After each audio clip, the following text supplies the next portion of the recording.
Welcome, dear listener, to another gentle journey through the shadows of history. Tonight, we invite you to settle back, perhaps pull a soft blanket closer, and allow your mind to drift along the ancient banks of the Nile River. You are safe here, in your comfortable present, with modern medicine and labor laws protecting you, as we explore a time when work was often brutal, dangerous, and unforgiving.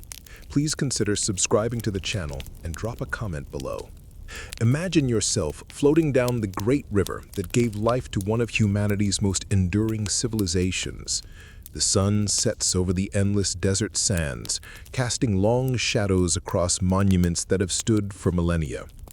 In this ancient land, beneath the watchful gaze of pharaohs and gods, ordinary people toiled in ways that would make our modern complaints about Monday mornings seem trivial by comparison.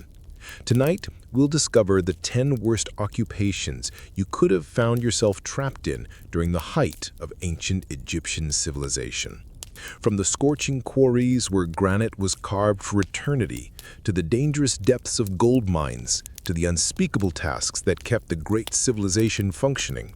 These were not merely difficult jobs, but ways of life that could break both body and spirit, often ending in early death or permanent disability.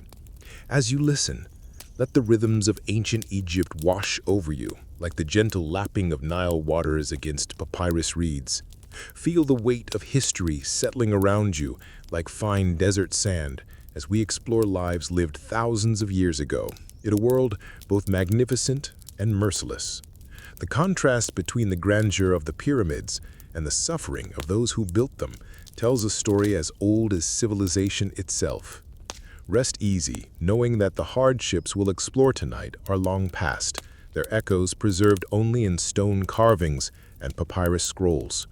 As we journey together through these ancient struggles, let them serve as a gentle reminder of how far humanity has come, and perhaps help carry you toward peaceful dreams of simpler times.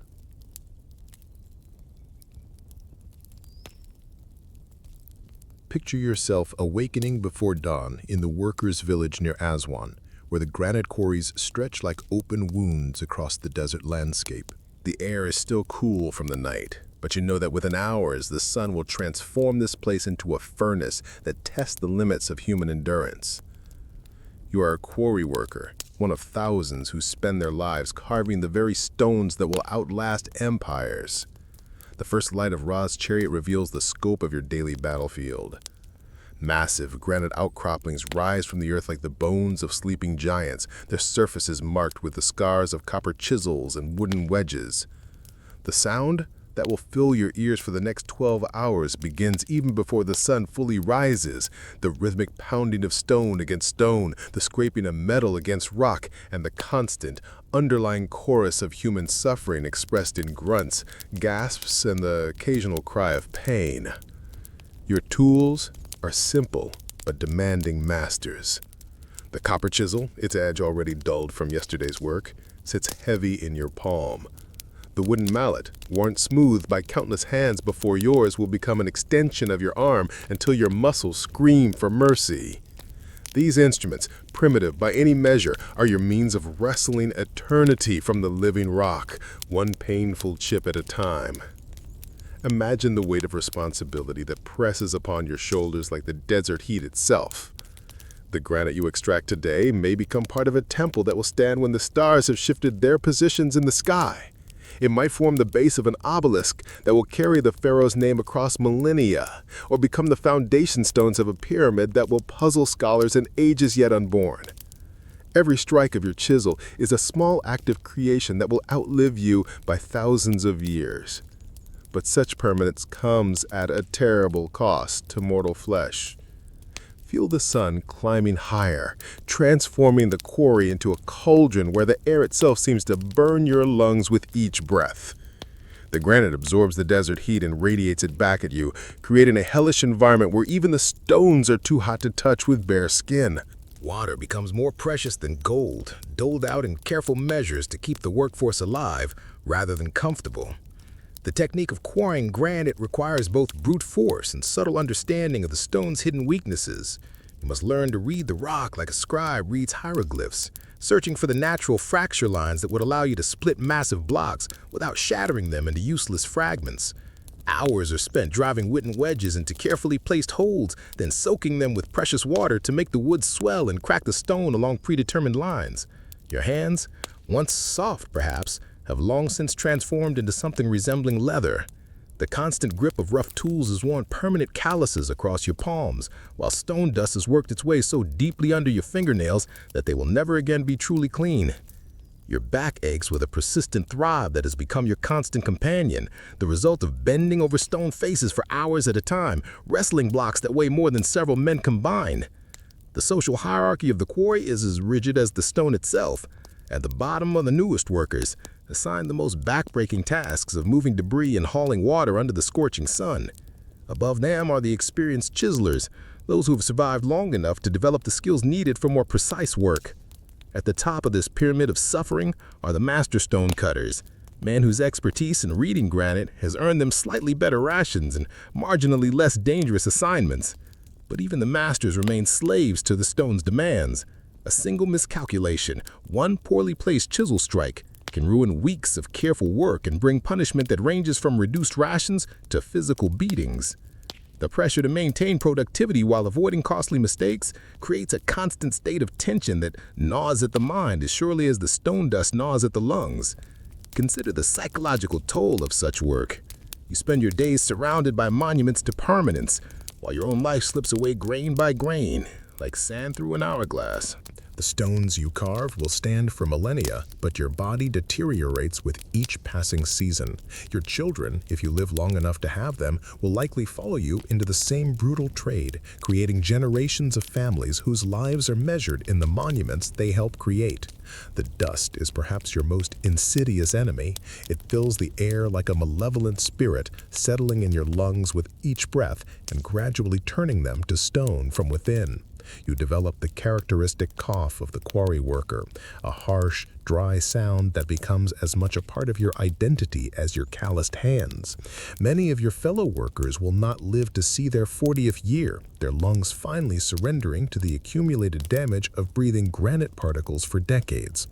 Water, that most precious of desert commodities, governs every aspect of quarry life. It's rationed not just for drinking, but for the essential task of wetting the wooden wedges that split the stone. The choice between drinking and working becomes a daily moral calculation, as dehydration threatens immediate death, while inadequate stone splitting threatens punishment that could prove equally fatal. The heat creates its own catalog of miseries. Burns from touching sun-heated granite become as common as scrapes and cuts from the sharp stone edges. Heat exhaustion claims workers regularly, their bodies simply unable to continue functioning in temperatures that transform the quarry into an outdoor oven. Those who collapse are often left where they fall, as stopping work to help a fallen colleague could bring punishment upon the entire work gang. Yet, within this hellish environment, a strange form of camaraderie develops among the workers. Shared suffering creates bonds stronger than blood, as men who might never have spoken to each other in normal circumstances become brothers in survival. They develop techniques for sharing water, for covering each other's mistakes, for supporting those whose strength fails at critical moments. The rhythm of quarry work becomes the rhythm of life itself. Rise before dawn, work until the sun reaches its zenith, rest briefly in whatever shade can be found, then work again until darkness makes the dangerous task of splitting stone impossible. The cycle repeats endlessly, broken only by the occasional rest day when even the overseers acknowledge that pushing the workers further would kill more men than could be easily replaced. Sleep, when it finally comes, offers only partial relief. Your body may rest, but your dreams are often filled with the sound of hammers striking stone, the rasp of chisels against granite, and the ever-present cloud of dust that seems to follow you even into unconsciousness. You wake each morning with stone particles on your lips, in your hair, ground into the fabric of your simple garments. Food, like water, is rationed according to your productivity and status within the quarry hierarchy. Bread, onions, and garlic form the basic diet, supplemented occasionally by dried fish or small portions of meat when productivity targets are met. The bread is coarse and often gritty with sand. The onions help prevent scurvy, and the garlic is believed to provide strength for the grueling work ahead. The stones you extract are not merely building materials, but symbols of divine power and earthly authority. Each block represents hours of human agony transformed into something that will outlast empires. The pharaoh's monuments, built from your labor and your life force, stand as testimonies to both human achievement and human suffering, their grandeur inseparable from the pain required to create them. As the brutal day in the quarries draws to a close, let your mind drift southward through the desert, beyond the reach of the life-giving Nile, to the gold mines of Nubia.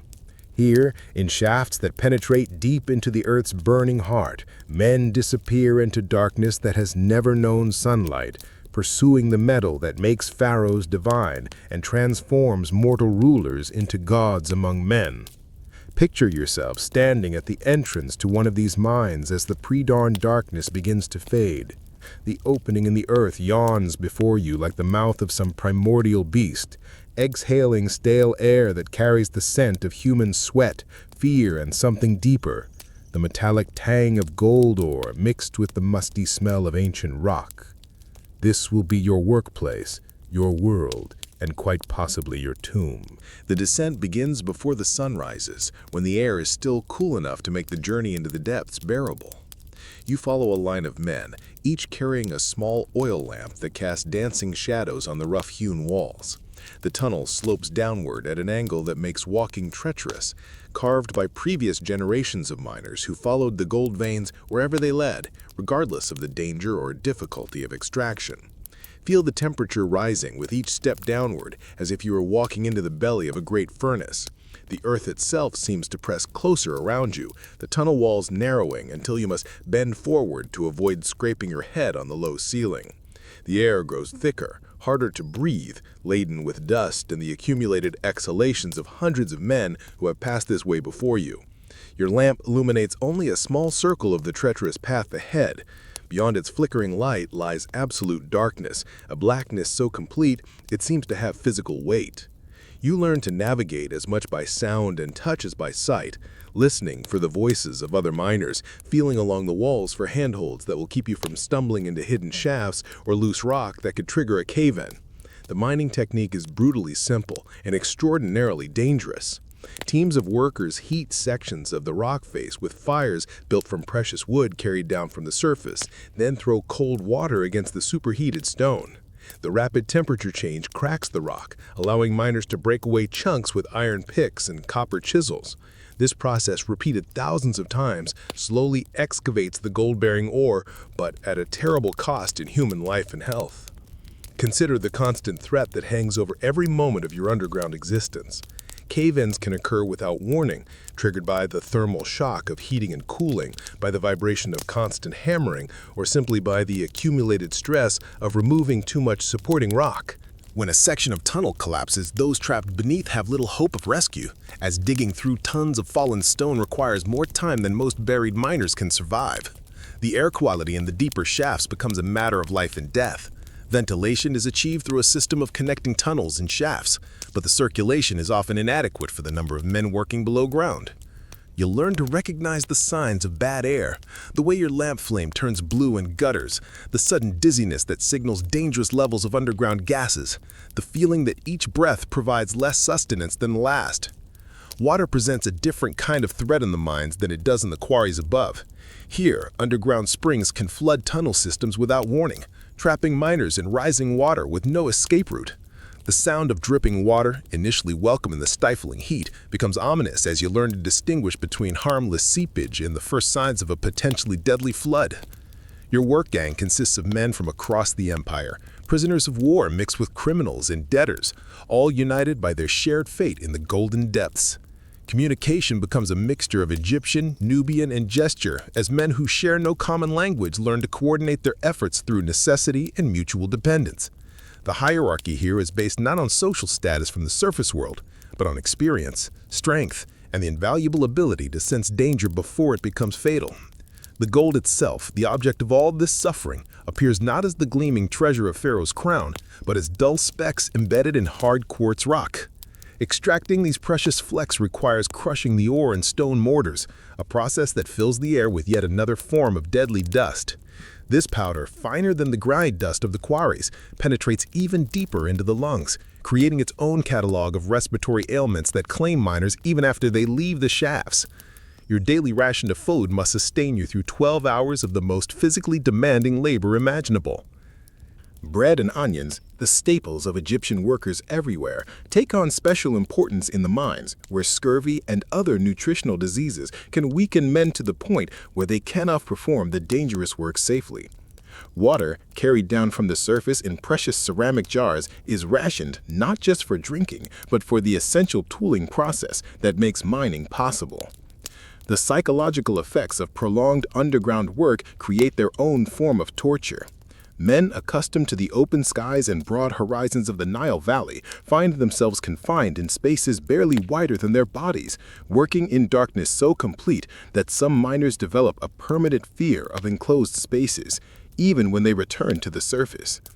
The constant awareness that tons of rock hang suspended over your head, held in place only by whatever structural integrity remains in the tunnel walls, creates a state of chronic anxiety that never fully subsides. Sleep, when you finally reach the surface barracks after your shift, is often interrupted by nightmares of collapsing tunnels, rising water, or the sensation of being buried alive. Many miners develop what the overseers dismissively call tunnel madness, a combination of claustrophobia, anxiety, and depression that can make even experienced workers suddenly refuse to descend into the shafts, preferring punishment or death to another day in the golden darkness. The process of crushing and washing the gold ore takes place in a separate area of the mining complex, where the precious metal is finally separated from its rocky matrix. This work, while still dangerous due to the dust and physical demands, is considered a privilege compared to the underground excavation. Workers who prove themselves skilled and trustworthy in the tunnels may eventually be promoted to these surface operations, though they carry the scars and health problems of their underground years with them for the rest of their lives. Temperature regulation becomes a critical survival skill in the deep mines. The thermal shock technique that breaks the rock also creates extreme temperature variations that can be fatal to unprepared workers. Men learn to time their movements carefully, staying clear of freshly heated rock faces while positioning themselves to benefit from the brief cooling period that follows the water application. Burns from contact with superheated stone become as common as cuts from sharp tools, adding another layer of pain to an already agonizing existence. The gold extracted from these hellish conditions flows upward through the Egyptian economic system, ultimately reaching the workshops where skilled artisans craft the jewelry, death masks, and ceremonial objects that will accompany pharaohs into the afterlife. The contrast between the suffering required to extract the raw material and the beauty of the finished products represents one of civilization's most profound ironies: divine beauty built upon human agony. Accidents in the mines are not merely occupational hazards but daily realities that shape every aspect of underground work culture. Workers develop an acute sense of timing and spatial awareness, learning to read the subtle signs that precede rockfalls, gas accumulations, or structural failures. This knowledge, passed down from experienced miners to newcomers, becomes as valuable as any gold extracted from the tunnels, as it represents the difference between survival and becoming another casualty buried in the Earth's golden embrace. The mining complex includes not just the shafts themselves, but an entire infrastructure of supporting buildings and operations. Smithies where tools are repaired and sharpened, workshops where the crushing and washing of ore takes place, storage areas for food and water, and the grim but necessary facilities where injured miners are treated with the limited medical knowledge of the time. This surface world becomes a kind of paradise compared to the underground reality, a place where men can see the sky and breathe clean air, even if only briefly.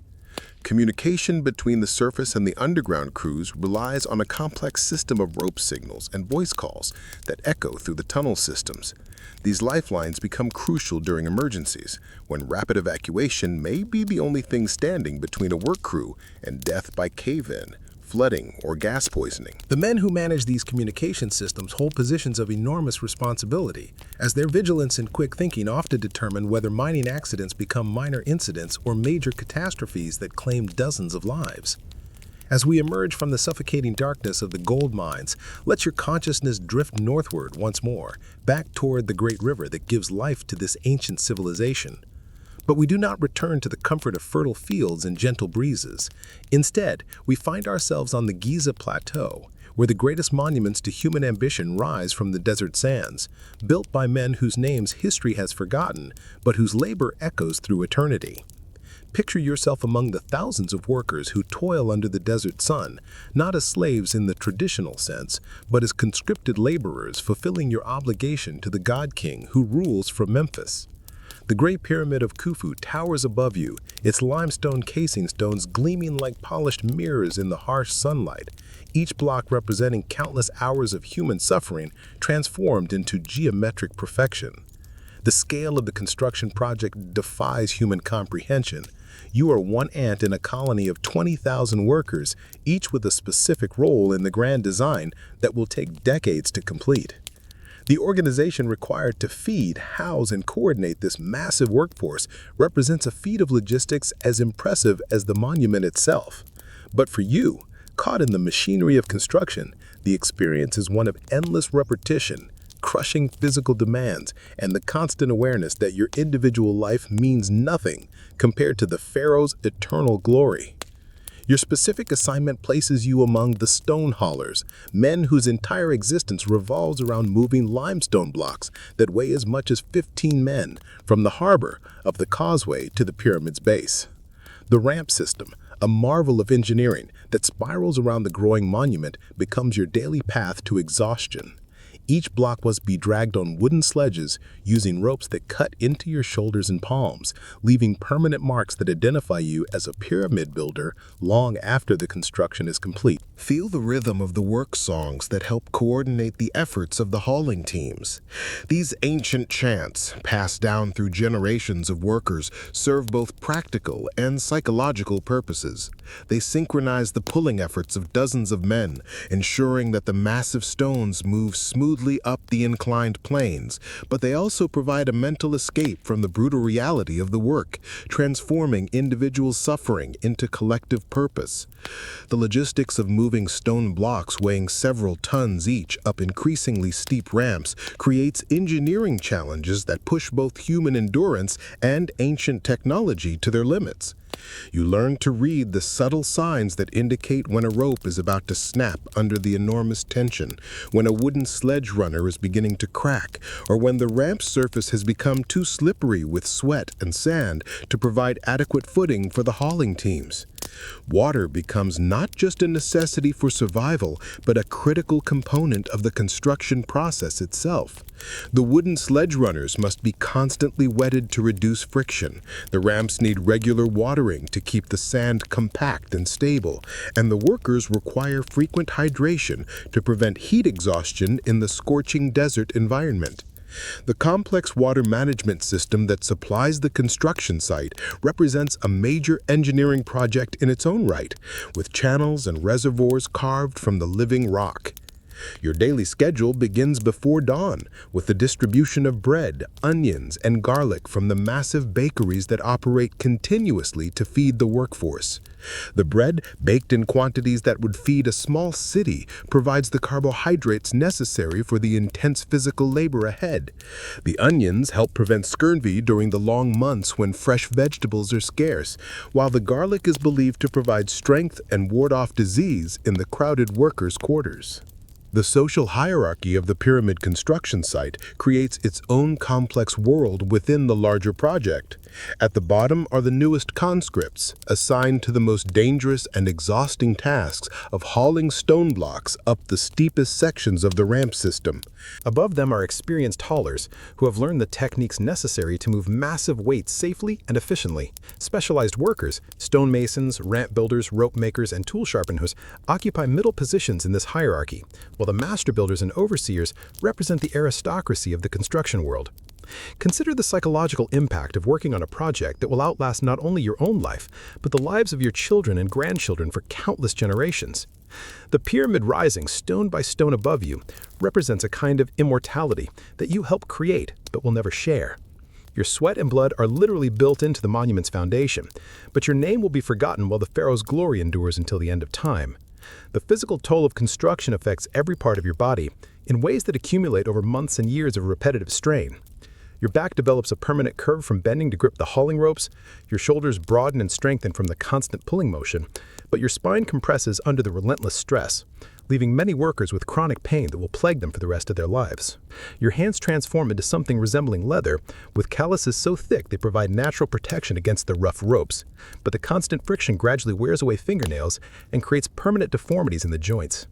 The construction site operates according to seasonal rhythms that govern all Egyptian life.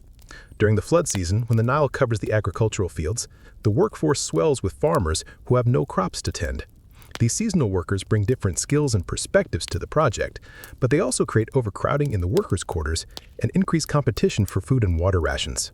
The integration of permanent construction crews with seasonal labor creates social tensions that the overseers must manage carefully to maintain productivity.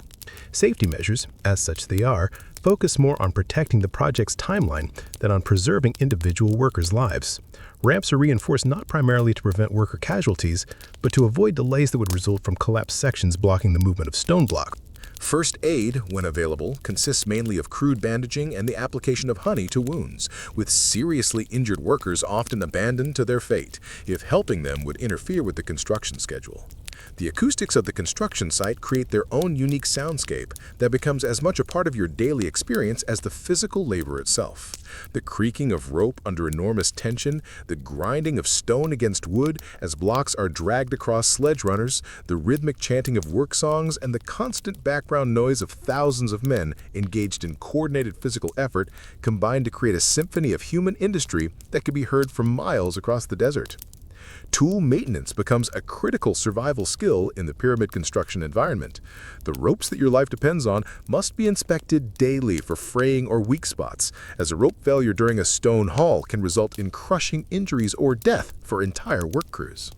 The wooden sledges require constant repair and reinforcement, with carpenters working throughout the night to prepare equipment for the next day's hauling operations. Even simple tools like copper chisels and wooden levers need regular attention to maintain their effectiveness in the punishing desert environment. The workers' quarters represent a temporary city that grows up around the pyramid site, complete with streets, drainage systems, and even primitive hospitals where the most seriously injured workers receive what medical care is available. This community develops its own culture, customs, and social structures that exist parallel to the larger Egyptian society, but remain focused entirely on the single purpose of completing the pharaoh's eternal resting place. Weather conditions on the Giza Plateau create additional challenges that compound the already difficult nature of pyramid construction work. Sandstorms can halt operations for days at a time, burying completed ramp sections and equipment under tons of sand that must be cleared before work can resume. The extreme temperature variations between day and night cause thermal expansion and contraction in both stone and wooden construction materials, leading to structural problems that must be constantly monitored and repaired. The gradual rise of the pyramid changes the nature of the work as construction progresses. Early stages involve moving relatively light blocks over moderate distances on gentle slopes. But as the monument grows taller, the same workers must haul increasingly heavy capstones up steeper ramps over greater vertical distances. The physical demands increase exponentially with each level added to the structure, while the workforce often decreases due to injuries, illness, and the completion of individual work contracts. Food distribution becomes a complex logistical operation that requires careful planning to prevent shortages that could trigger work stoppages or riots among the massive workforce. The bakeries, breweries, and slaughterhouses that support the pyramid site operate on an industrial scale previously unknown in human civilization, processing tons of grain, thousands of loaves of bread, and hundreds of cattle per day to meet the enormous caloric requirements of the construction crews. The relationship between the pyramid builders and the finished monument creates a complex emotional dynamic that varies among individual workers. Some take pride in contributing to a structure that will stand for millennia, finding meaning in the permanence of their labor.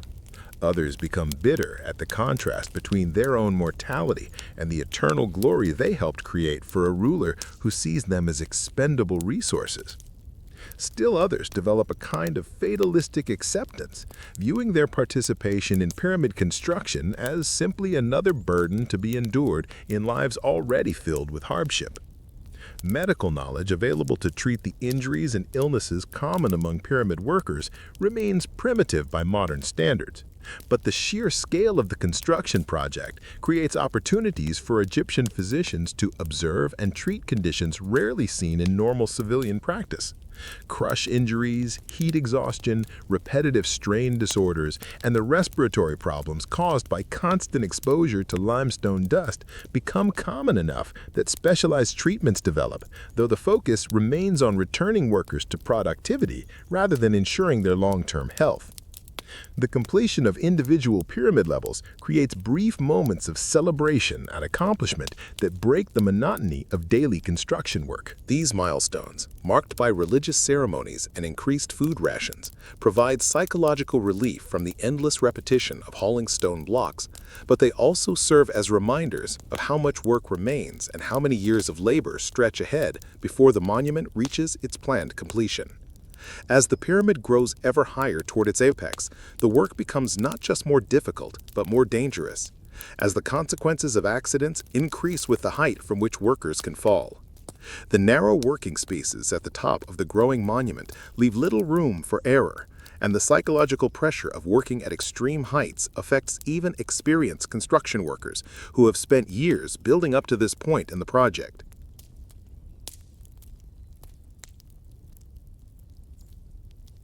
Let your mind drift now from the collective suffering of thousands to focus on one individual whose life illuminates the personal cost of Egypt's greatest achievements.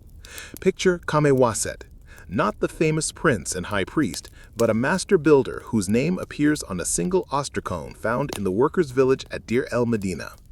His story, pieced together from fragments of ancient records, reveals how even those who rose above the common laborers remained trapped in systems that consumed human lives as readily as they consumed stone and gold. Khaemwaset began his career, as you have just witnessed, among the anonymous thousands hauling limestone blocks up the ramps of pyramids that would outlast empires. But unlike most of his contemporaries, he possessed an intuitive understanding of engineering principles that caught the attention of the royal architects. His ability to calculate load distributions, to predict where ramp systems would fail under stress, and to organize work crews for maximum efficiency marked him as exceptional among men whose primary qualification was physical strength and endurance. Imagine the moment when Khaemwaset first realized that his knowledge came with a price that gold could not measure. Promoted from hauler to overseer, he found himself responsible not just for his own survival, but for the lives of hundreds of men who looked to him for guidance in navigating the deadly complexities of monument construction. Every decision he made would determine whether workers returned to their families at the end of each day or became casualties in the pharaoh's quest for immortality.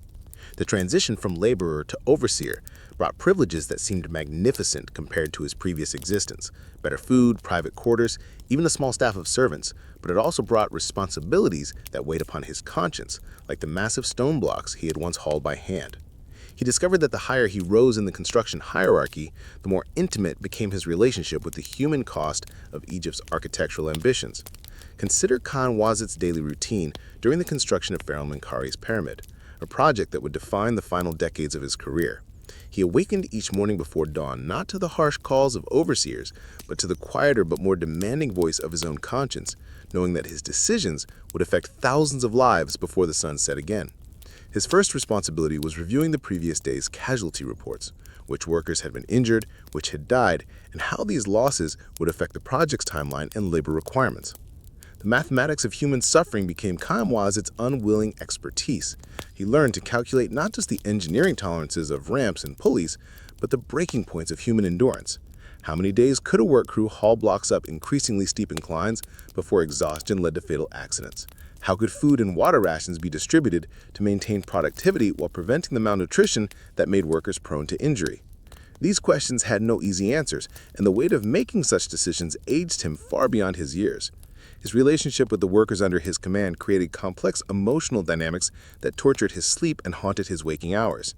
These men, many of whom he had labored alongside in his younger days, looked to him for protection from the worst excesses of the royal overseers, but his ability to shield them was limited by the inexorable demands of the construction schedule. When workers came to him pleading for lighter duties due to injury or illness, he faced impossible choices between compassion and the productivity requirements that kept the entire workforce fed and housed.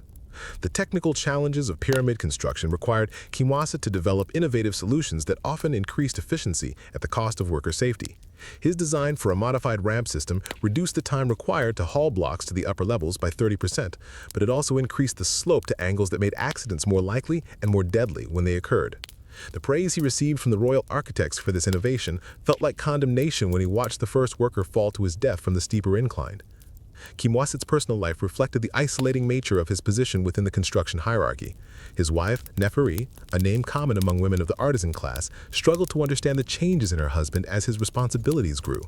The man who had once returned home exhausted but satisfied with honest physical labor was replaced by someone who carried invisible burdens that prevented him from finding peace even in sleep. Their conversations, once filled with plans for the future, became dominated by his obsessive concern for the welfare of workers whose names she would never know. The seasonal rhythms of construction work created predictable patterns of crisis that Khaemwaset learned to anticipate but never fully prepare for.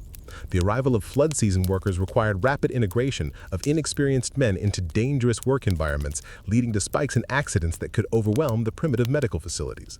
The transition back to the core workforce as seasonal laborers returned to their farms created shortages of experienced workers at critical phases of construction, forcing dangerous improvisation and techniques that had been developed through years of trial and error. His relationship with the royal architects who commanded the overall project placed Khaemwaset in the difficult position of translating impossible demands into practical reality. When court officials, motivated by the pharaoh's impatience or political pressures, ordered acceleration of the construction timeline, it fell to Khaemwaset to find ways to increase productivity without triggering work stoppages or riots among the already stressed workforce. These demands often required him to implement measures he knew would increase casualties, making him complicit in deaths he had the knowledge to prevent but not the authority to avoid. The development of new construction techniques under Khaemwaset's supervision demonstrated both human ingenuity and the terrible cost of innovation in an environment where workers' lives held little value. His experiments with counterweight systems reduced the human effort required to raise stone blocks, but required workers to operate in positions where mechanical failures could crush entire teams. His improvements to rope and pulley arrangements increased lifting capacity, but created more complex systems with more potential points of failure, each representing a new way for workers to die. Record-keeping became one of Khaemwaset's most burdensome responsibilities, as he was required to document not just material usage and construction progress, but also the human cost of the project. His careful notations of worker injuries, deaths, and productivity rates created a statistical portrait of suffering that would survive him by millennia, preserved on papyrus scrolls and ostraca that archaeologists would one day interpret as evidence of ancient Egypt's organizational capabilities while overlooking the individual tragedies recorded in each entry. The psychological toll of supervising massive construction projects manifested in Khaemwaset's gradual development of what modern observers might recognize as symptoms of chronic stress and depression. His sleep became irregular and troubled by dreams of collapsing ramps and falling workers. His appetite diminished despite having access to the best food available on the construction site. He developed a nervous habit of constantly checking and rechecking calculations, as if perfect mathematics could somehow prevent the human errors that led to accidents and deaths. The religious beliefs that governed Egyptian society provided little comfort for Khaemwaset's moral struggles, while the official theology assured him that his work served the divine pharaoh and contributed to cosmic order.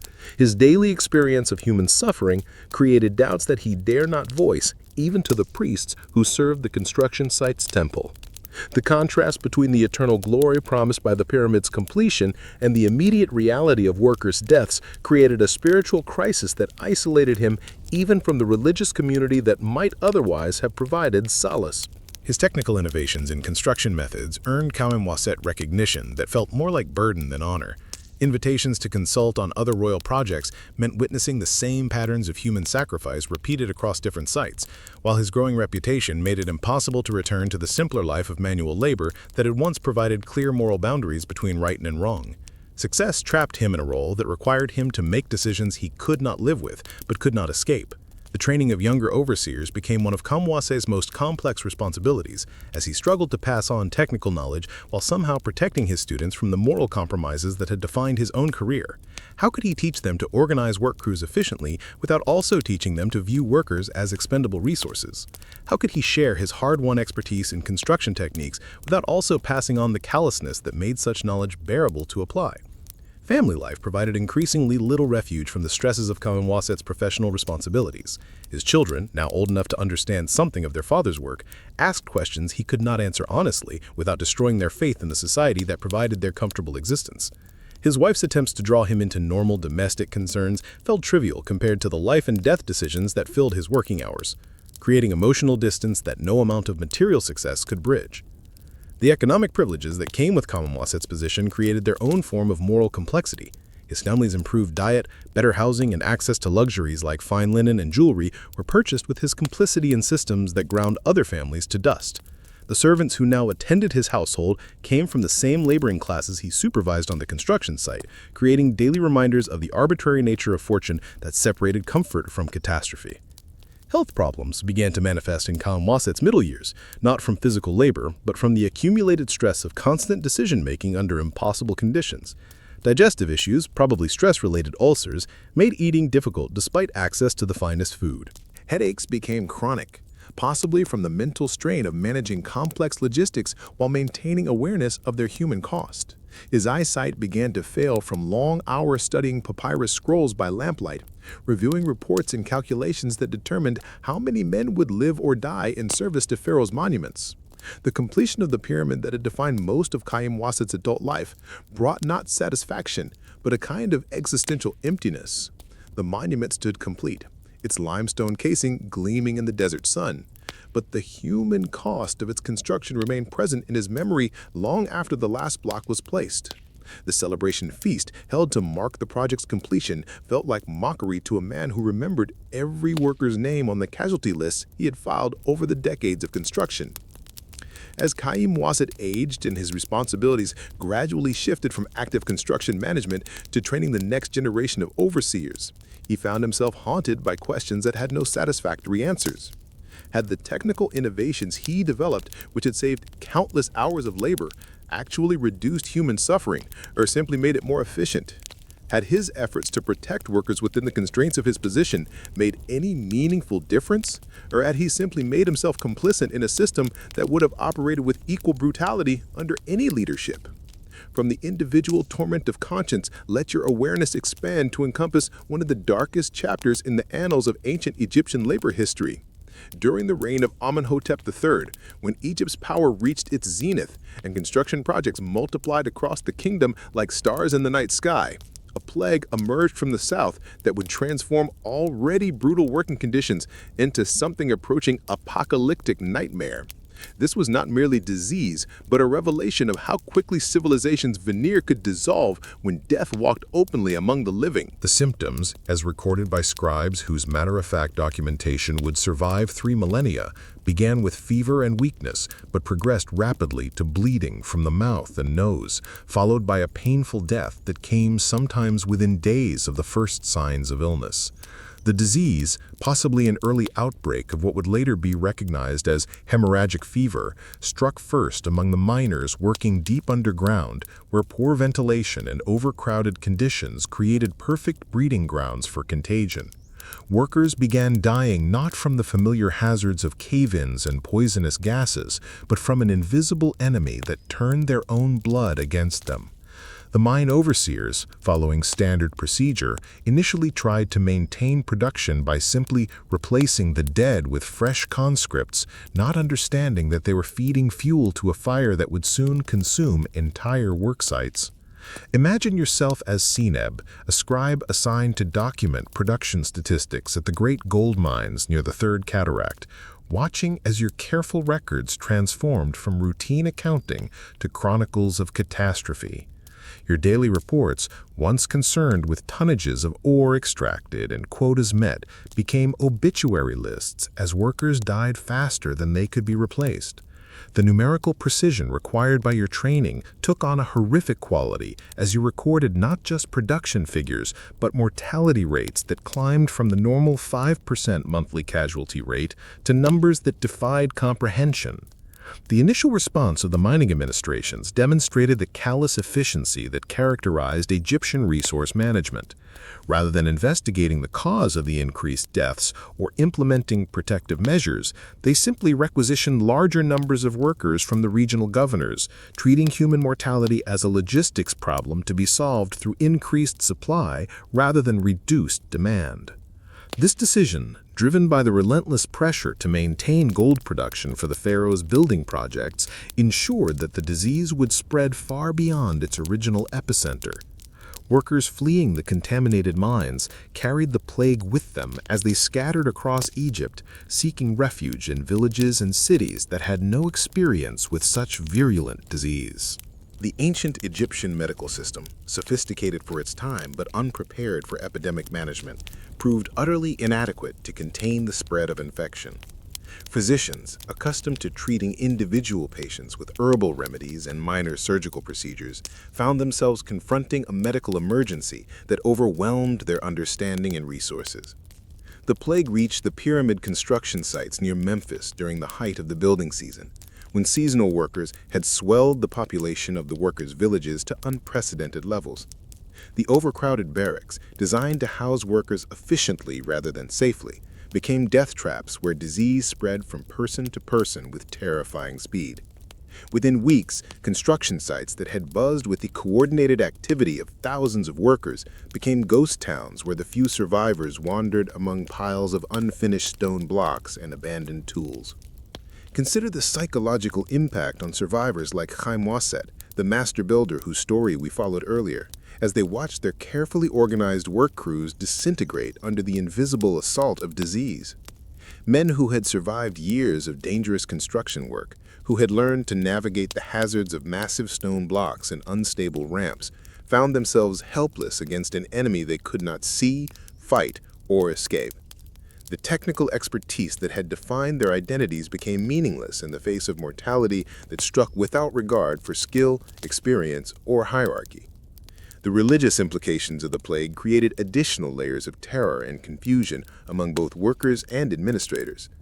Ancient Egyptian theology attributed disease to divine displeasure, but the scale and severity of this outbreak suggested either unprecedented anger from the gods or, more terrifyingly, the possibility that the gods themselves were powerless against this new enemy. Priests performed elaborate purification rituals and offered increasingly desperate sacrifices, but the death toll continued to climb, undermining fundamental beliefs about the relationship between divine will and human suffering. Medical practitioners of the era, working with limited understanding of disease transmission, often made the outbreak worse through their attempts to help. The practice of bleeding patients, intended to restore bodily balance, only weakened victims who were already losing blood internally. The use of shared instruments between patients spread infection more efficiently than any natural vector could have achieved. Even the compassionate practice of caring for the sick in communal spaces created concentration points where healthy individuals were exposed to maximum infection risk. The economic disruption caused by the plague extended far beyond the immediate construction sites where workers died. The loss of skilled labor brought major building projects to complete standstills, while the need to dispose of unprecedented numbers of bodies overwhelmed normal burial practices. Mass graves, hastily dug outside the workers' villages, became necessary when individual internment became logistically impossible. These burial sites, discovered millennia later by archaeologists, tell silent stories of crisis that official records carefully omitted from royal annals. Supply chains that fed the massive construction projects collapsed as workers died and transportation networks broke down.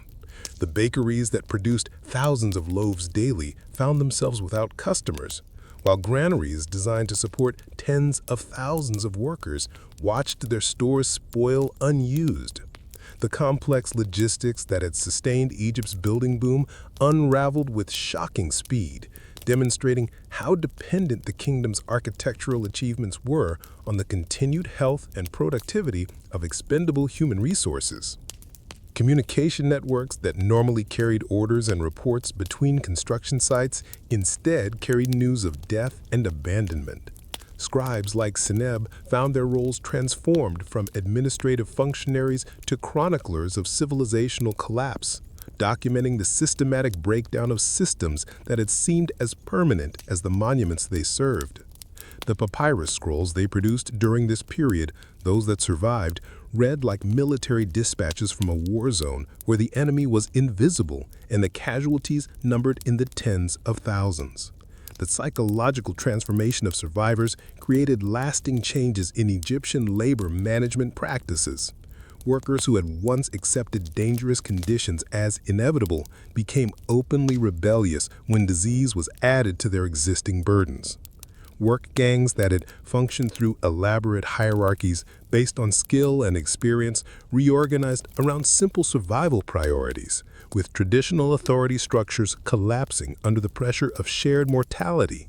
The careful social engineering that had maintained order among huge construction workforces proved fragile when faced with existential threats that affected overseers and laborers equally. Regional governors, faced with demands for replacement workers from construction sites experiencing massive casualties, found their local populations decimated by the same plague that was devastating the building projects. Villages that had regularly supplied seasonal labor to royal construction were reduced to ghost towns, where the living were too few to bury the dead properly. The human resource base that supported Egypt's golden age of construction simply evaporated, leaving behind economic and social disruption that would take generations to repair. The plague's progression through different types of work sites revealed the varying degrees of vulnerability created by different labor conditions. Underground miners, working in poorly ventilated spaces with limited access to clean water, experienced mortality rates approaching 90% in some locations.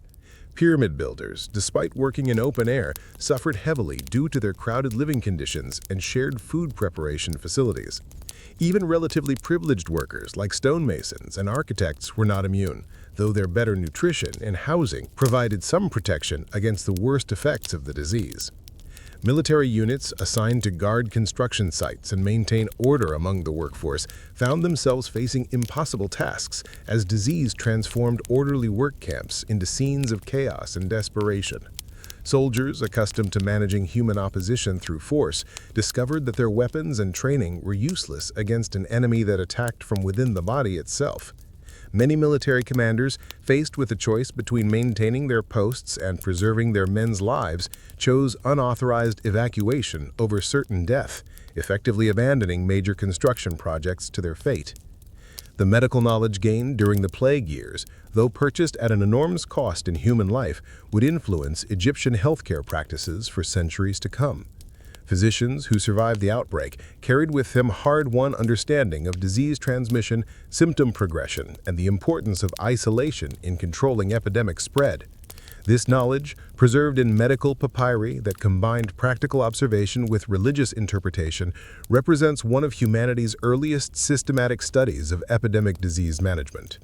Family structures within the workers' communities disintegrated as the plague claimed parents, children, and entire bloodlines with impartial efficiency. Children orphaned by the disease faced starvation in communities where the normal support networks had collapsed under the weight of universal loss. Marriage customs and inheritance practices carefully developed over generations became meaningless when whole families died within days of each other, leaving behind only empty dwellings and abandoned possessions. The recovery period following the plague's eventual subsidence revealed the true extent of the damage to Egypt's construction industry. Entire generations of skilled workers had been lost, taking with them techniques and knowledge that had been passed down through apprenticeship systems for centuries. Reconstruction efforts had to begin not just with rebuilding physical infrastructure, but with recreating the human expertise necessary to undertake major building projects. Master craftsmen who had survived found themselves training apprentices in arts they themselves had barely mastered, creating knowledge gaps that would affect Egyptian construction quality for decades. Archaeological evidence from plague-affected sites reveals the desperate measures taken by survivors to contain the outbreak and dispose of the dead. Hastily constructed furnaces for cremating bodies, a practice normally reserved for special circumstances in Egyptian culture, demonstrate the complete breakdown of traditional burial customs. Mass graves containing hundreds of bodies, many showing signs of rapid burial without proper preparation, tell stories of communities overwhelmed by mortality beyond their capacity to process according to normal religious and social practices. The political ramifications of the plague extended to the highest levels of Egyptian government, as the loss of workers threatened major royal building projects that were central to Pharaoh's prestige and religious duties. Court officials found themselves explaining to Amenhotep III why monuments designed to ensure his eternal glory were standing incomplete, their construction crews reduced to piles of bones bleaching in the desert sun. The king's divine status, which depended partly on his ability to command massive human resources for building projects, suffered damage that would influence royal policy for the remainder of his reign. Trade relationships with neighboring kingdoms were disrupted as news of the plague spread beyond Egypt's borders, creating a quarantine effect that isolated the kingdom from normal diplomatic and commercial contact. Foreign workers, who had often provided specialized skills for major building projects, refused to enter Egyptian territory, while Egyptian laborers were banned from entering other kingdoms. This isolation compounded the labor shortage created by the plague itself, making recovery even more difficult and prolonged. The religious and cultural impact of the plague years resonated through Egyptian literature and art for generations, creating a darker, more pessimistic tone in works that had previously celebrated human achievement and divine favor. Tomb paintings began to include scenes of disease and death alongside traditional depictions of eternal life, while literary works explored themes of mortality and divine abandonment that had rarely appeared in earlier Egyptian culture. The plague had not only killed workers, but it also infected the Egyptian imagination with an awareness of civilization's fragility. As the plague years slowly receded into memory and Egypt struggled to rebuild its construction workforce, let your consciousness drift forward through time to witness how accumulated suffering sometimes crystallizes into moments of defiance that shake the very foundations of pharaonic power. In the fourth year of Ramesses II's reign, when the young pharaoh's ambitious building projects were consuming human resources at an unprecedented rate, a simple stone hauler named Anku would transform from anonymous laborer into the unlikely leader of the largest worker rebellion in ancient Egyptian history. Picture Anhu as he appeared in the 18th year of his life, tall for his generation due to better nutrition in childhood, but already bearing the physical marks that identified him as a career construction worker. His hands, permanently calloused from gripping hauling ropes, could no longer straighten completely due to repetitive strain injuries. His back showed the characteristic curvature of men who spent their days bent under enormous loads. Most tellingly, his lungs carried the telltale rasp of someone who had breathed stone dust for years, a sound that marked him as belonging to the expendable class that built Egypt's monuments. The immediate cause of Anku's transformation from obedient worker to revolutionary leader began with a seemingly minor administrative decision made in the comfort of Memphis, hundreds of miles from where its consequences would be felt. Palace scribes, calculating the resource requirements for Ramesses II's planned expansion of the Karnak temple complex, determined that construction schedules could be accelerated by reducing rest periods and increasing daily work quotas. This decision, recorded in bureaucratic language that treated human labor as a renewable resource like grain or timber, would prove to be the spark that ignited years of accumulated resentment. Imagine yourself witnessing the morning when the new work requirements were announced to the construction crews at Karnak. The overseers, themselves under pressure to meet impossible deadlines, delivered the news with the casual brutality that characterized all interactions between the administrative hierarchy and the workers who actually moved the stones. Daily hauling quotas would increase by 30%, rest periods would be shortened from 2 hours to 1, and the traditional day of rest every 10 days would be eliminated until the project returned to its accelerated schedule. Anku's initial response differed little from that of his fellow workers, a mixture of despair, anger, and resignation that had characterized the laboring classes throughout Egyptian history. He had survived the transition from apprentice hauler to experienced crew leader through a combination of physical strength, careful attention to safety procedures, and the political skill necessary to navigate the complex hierarchies that governed construction sites. His reputation for reliability had earned him the trust of both overseers and fellow workers, a position that made him valuable to the administration but also gave him unusual insight into the human cost to their policies. The breaking point came during the third week under the new quotas, when a combination of exhaustion, equipment failure, and increased pressure to maintain impossible schedules led to the worst construction accident in Karnak history. A rope snapped under the strain of hauling a particularly massive lintel stone up the temple's access ramp, sending the multi-ton block tumbling backward into a crowd of workers who were too tired to react quickly enough to escape. 17 men died instantly, crushed beneath stone that would have been intended to celebrate the pharaoh's eternal glory, while dozens more suffered injuries that would cripple them for life. The administration's response to this tragedy revealed the fundamental callousness that had made such accidents inevitable. Rather than investigating the cause of the rope failure or reconsidering the increased quotas that had contributed to the workers' fatal exhaustion, the overseers simply ordered the debris cleared away and demanded that work resume immediately. The dead were consigned to hasty burial in unmarked graves outside the temple complex, while the injured were abandoned to whatever care their families could provide. Most devastating of all, the families of the deceased received no compensation beyond permission to take their loved ones' possessions and leave the work site. Anku had known several of the men who died that day, including his cousin Keti, who had taught him the rope handling techniques that had kept him alive through years of dangerous work. Standing over Keti's crushed body, feeling the weight of grief transform into something harder and more dangerous, Anku experienced what he would later describe as a moment of clarity that burned away years of conditioned obedience. The realization that came to him then was simple but revolutionary. The system that governed their lives treated them as less valuable than the stones they moved, and that system could only continue to function as long as they continued to cooperate with their own destruction. The transformation of individual rage into collective action required skills that Anku had developed during his years as a crew leader, but it never applied to purposes that challenged authority. His ability to coordinate the efforts of dozens of men, to communicate clearly under stressful conditions, and to maintain morale during difficult tasks proved equally valuable when applied to organizing resistance rather than compliance.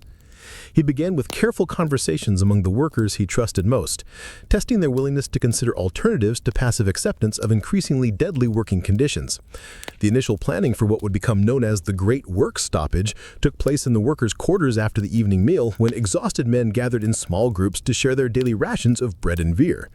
Anku's message was carefully crafted to appeal to practical concerns rather than abstract principles of justice.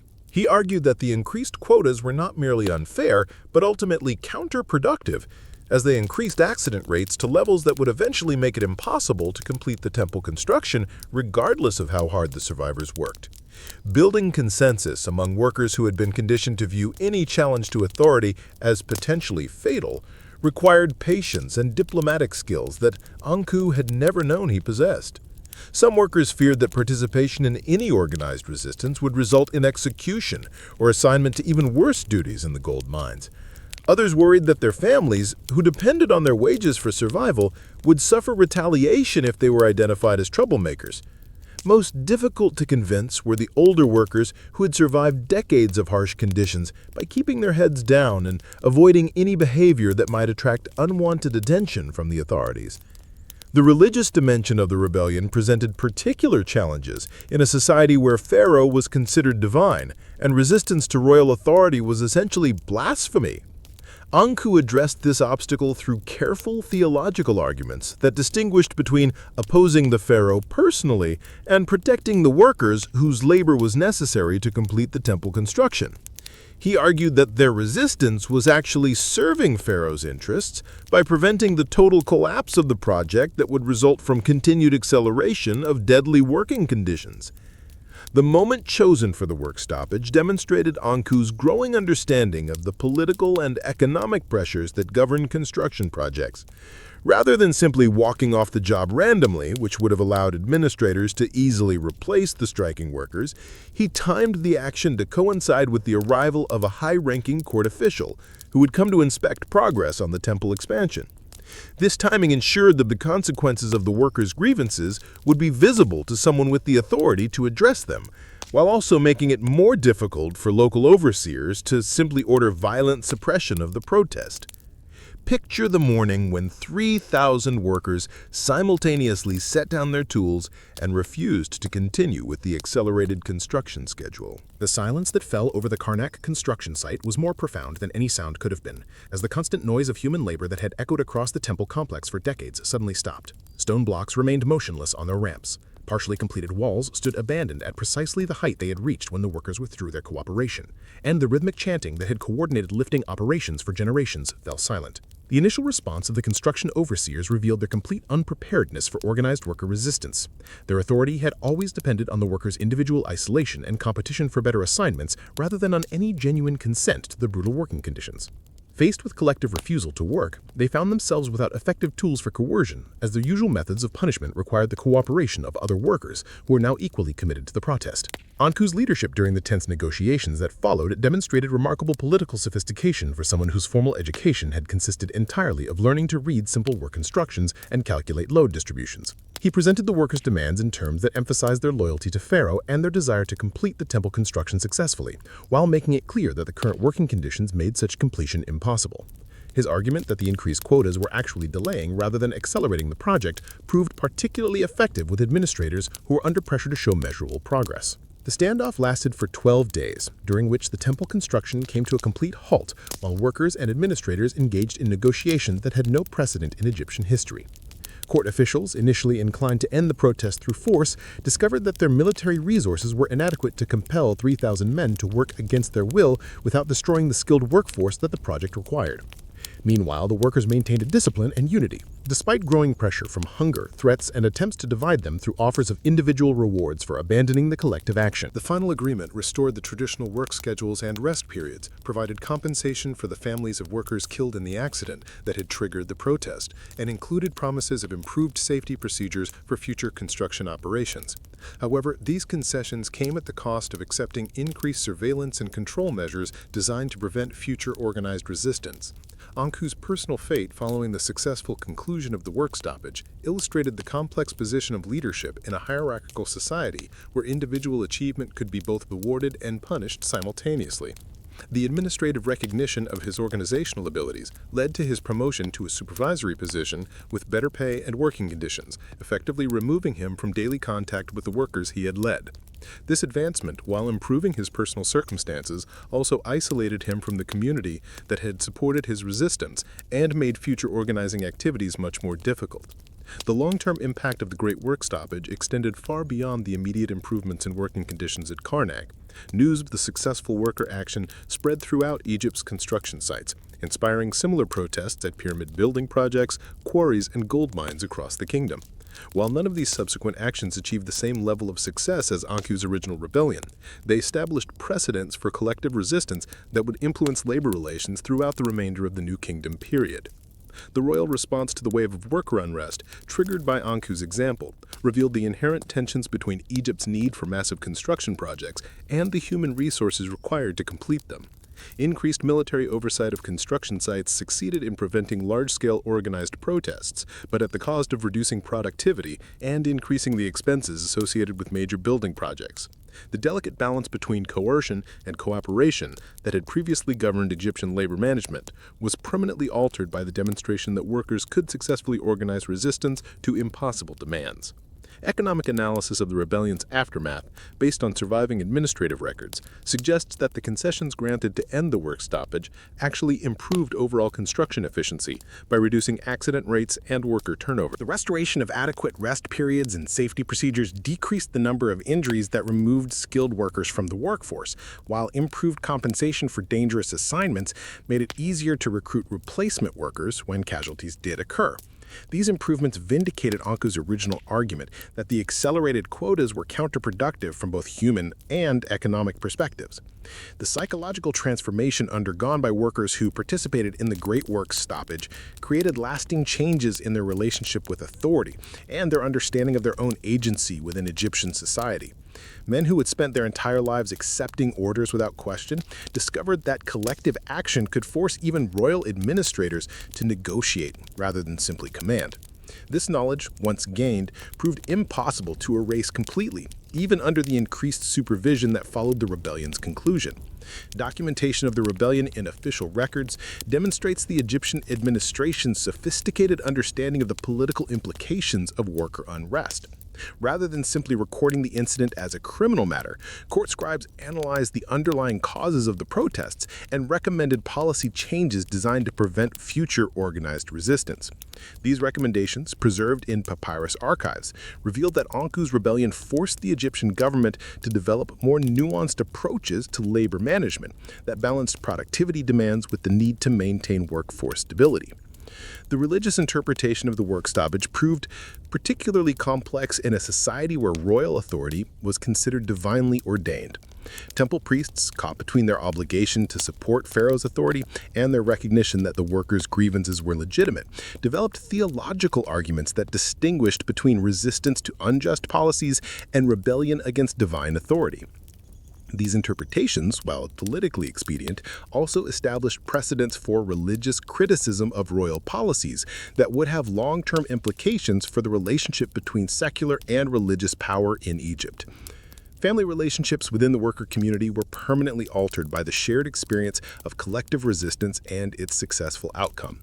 Children who witnessed their fathers standing up to royal authority developed different attitudes toward hierarchy and obedience than previous generations had displayed. Marriages between participants in the rebellion created networks of kinship and loyalty that extended beyond individual work sites, laying foundations for future organized resistance that would persist even under increased governmental surveillance. The technical innovations in construction methods that emerged following the rebellion reflected both the improved working conditions and the need to maintain productivity with the restored traditional schedules. Workers and overseers collaborated to develop more efficient techniques for moving large stones that reduced the physical strain on individual laborers while maintaining construction timelines.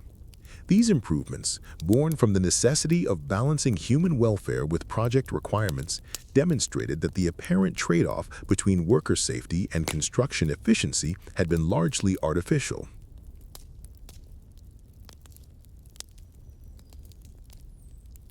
Let your mind drift now from the recorded struggles of known history into the shadowy realm of archaeological mystery, where fragments of ancient lives emerge from the desert sands to whisper secrets that official records never dared to preserve.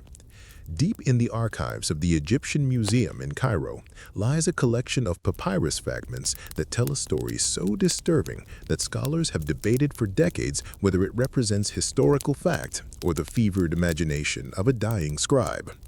This is the testament of Amenemheb, overseer of the forbidden quarries, whose account describes work sites so terrible that their very existence was erased from official memory. Picture yourself in the climate-controlled storage rooms when these fragile documents rest, their papyrus fibers brown and brittle with age, their hieroglyphic text faded to the point where only the most skilled paleographers can decipher the cramped writing.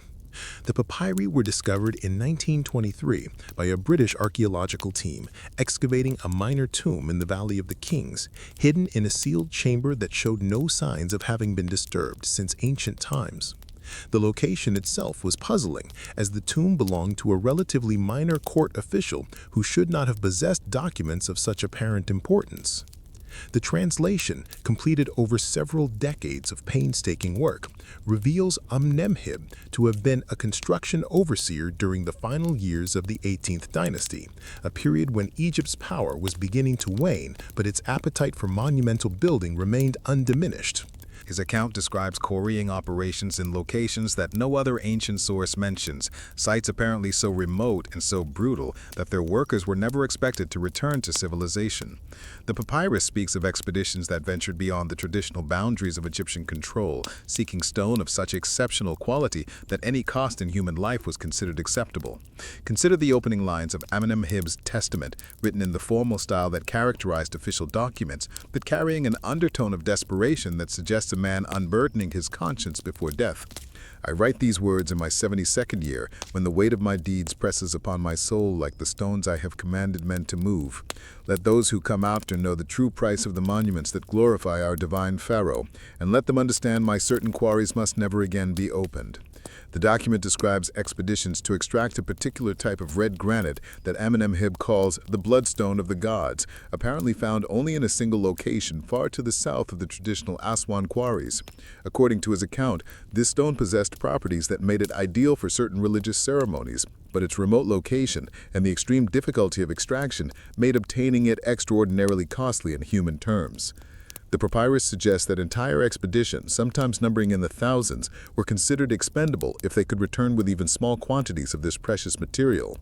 Archaeological evidence for these remote quarrying operations remains frustratingly elusive, though recent satellite imagery has identified possible ancient workings in areas that match Amenemheb's geographic descriptions. Ground surveys of these sites have uncovered scattered tool fragments and human remains that carbon dating places in the correct historical period, but no definitive proof that the large-scale operations described in the papyrus actually occurred. This absence of clear archaeological confirmation has led some scholars to dismiss Amenemheb's account as fiction, while others argue that the deliberate erasure of evidence might explain why so little trace remains. The working conditions described in the papyrus exceed even the brutal standards we have already explored in conventional Egyptian construction sites. Amenemheb writes of quarries where workers were chained to their tools to prevent escape, where water was so scarce that men died of thirst while standing waist-deep in their own excavations, and where the stone itself seemed to resist extraction with an almost supernatural malevolence. His descriptions of the red granite suggest a material so hard that conventional copper tools were useless, requiring techniques that pushed ancient technology beyond its normal limits. The mystery deepens when Amenemheb describes the ultimate fate of these remote quarrying operations. According to his account, the sites were deliberately abandoned and concealed when their human cost became too great, even for the Egyptian administration to justify. Workers who survived the quarrying expeditions were apparently never allowed to return to populated areas, instead being assigned to other remote projects or simply left to die in the desert. The locations of the quarries were struck from official maps, and the very existence of the red granite operations was classified as a state secret. Modern attempts to locate these lost quarries have become something of an obsession among Egyptologists, driven partly by scholarly curiosity and partly by the potential archaeological significance of discovering intact ancient industrial sites. The geographic clues provided by Amenemheb's papyrus are maddeningly vague, describing landmarks that may have been deliberately obscured to prevent future expeditions from finding the sites. References to the mountain that weeps blood and the valley where no bird flies may be poetic metaphors rather than literal descriptions, further complicating efforts to match the account with actual geography. The most disturbing sections of the papyrus deal with what Amenemheb calls the Red Death, apparently a condition that affected workers who spent extended periods extracting the bloodstone. His descriptions suggest symptoms that modern medical analysis has tentatively identified as possible silicosis or asbestosis, caused by inhaling particles of the specialized granite during quarrying operations. The ancient Egyptians, lacking understanding of occupational lung diseases, apparently attributed these deaths to supernatural causes, adding religious terror to the already overwhelming physical dangers of the work. Amenemheb's psychological deterioration is clearly visible in the later portions of his testament, where his normally precise hieroglyphic writing becomes increasingly erratic and his accounts take on hallucinatory qualities. He describes stones that moved by themselves, workers who continued laboring after death, and quarry faces that bled actual blood when struck with tools. While modern scholars interpret these passages as evidence of mental breakdown brought on by years of trauma and guilt, some researchers have suggested they might contain coded information about actual events that Amenemheb felt unable to describe directly. The papyrus includes detailed technical information about specialized quarrying techniques that are not mentioned in any other ancient source, suggesting that the red granite operations required innovations in stone extraction that were never applied to conventional quarries. Amenemheb describes the use of iron tools at a time when such implements were extremely rare in Egypt, as well as chemical processes for weakening stone that seem to anticipate techniques not developed elsewhere until much later historical periods. If accurate, these technical details suggest that the secret quarries served as testing grounds for advanced mining methods. The religious dimension of the red granite operations adds another layer of mystery to Amenemheb's account. He suggests that the stone was required for specific ceremonies connecting to the pharaoh's divine transformation after death, rituals so secret that even high-ranking priests were excluded from knowledge of their details. The papyrus implies that the extreme secrecy surrounding the quarrying operations was motivated not just by their brutal working conditions, but by their connection to religious practices that had to remain hidden from the general population. Carbon dating of the papyrus itself has confirmed its ancient origin, but analysis of the ink and writing materials has revealed some puzzling anomalies. The papyrus appears to have been written over an extended period, with some sections showing significant age differences from others. This suggests that Amenemheb's testament was not composed as a single document, but rather assembled from notes and observations made over many years, possibly combined with material from other sources. The implications of this discovery for the document's reliability remain hotly debated among scholars. Recent advances in satellite archaeology have identified several promising locations that might correspond to Amenemheb's lost quarries, but political instability in the relevant regions has prevented comprehensive ground surveys. Preliminary investigations using ground-penetrating radar have detected what appeared to be extensive underground workings in areas that match the papyrus descriptions, but the remote locations and difficult terrain have made detailed exploration extremely challenging. The possibility that significant archaeological sites remain hidden in these areas continues to drive research efforts despite the practical obstacles. The ethical implications of investigating Amenemheb's claims have generated considerable debate within the archaeological community. If the lost quarries are eventually discovered, they would likely contain evidence of human suffering on a scale that exceeds even the worst documented examples of ancient labor exploitation. Some scholars argue that uncovering such sites would serve historical truth and honor the memory of forgotten victims, while others question whether pursuing archaeological confirmation of mass human suffering serves any constructive purpose. The influence of Amenemheb's papyrus on popular culture has created its own set of problems for serious research. Sensationalized accounts of the cursed quarries and bloodstone of the pharaohs have attracted treasure hunters and amateur archaeologists whose unauthorized expeditions have potentially damaged or destroyed evidence that might have confirmed or refuted the papyrus claims. The Egyptian government has declared several sites off limits to unauthorized exploration, but enforcement in remote desert areas remains sporadic. Linguistic analysis of the papyrus text has revealed writing patterns and vocabulary choices that some scholars argue are inconsistent with known examples of 18th dynasty administrative documents. Critics of the papyrus's authenticity point to these anomalies as evidence that the document is a later forgery, possibly created during the Ptolemaic period when interest in ancient Egyptian history might have motivated the creation of fictional historical accounts. Supporters counter that the unique subject matter and extreme secrecy of the operations described might explain why the writing style differs from conventional official documents. The psychological profile that emerges from Amenemheb's testament has attracted attention from specialists in trauma psychology, who see in his account patterns consistent with what modern medicine recognizes as post-traumatic stress disorder. His descriptions of recurring nightmares, hypervigilance, and emotional numbing align closely with symptoms documented in contemporary studies of individuals exposed to extreme violence and human suffering. This psychological authenticity has convinced some scholars that the papyrus represents genuine historical testimony, regardless of questions about specific factual details. The technical details provided about stoneworking techniques have proven valuable to experimental archaeologists attempting to reconstruct ancient Egyptian quarrying methods. Several techniques described by Amenemheb have been successfully replicated using materials and tools available in ancient times, lending credibility to his claims of advanced extraction methods. However, other technical details remain puzzling and may describe processes that ancient technology could not actually have achieved, adding to the ongoing debate about the document's reliability.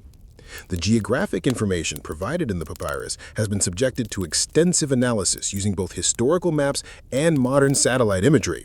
Some locations mentioned by Amenemheb can be confidently identified with known ancient sites, while others seem to describe places that do not correspond to any recognizable geographic features. This mixed pattern of accuracy and apparent fiction has led some researchers to suggest that the papyrus combines genuine historical information with deliberately misleading details designed to protect the locations of actual secret sites.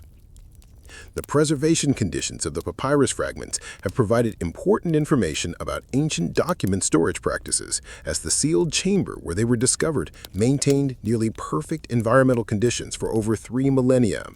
Analysis of the chamber's construction has revealed sophisticated understanding of humidity control and pest prevention that explains how organic materials could survive for such extended periods.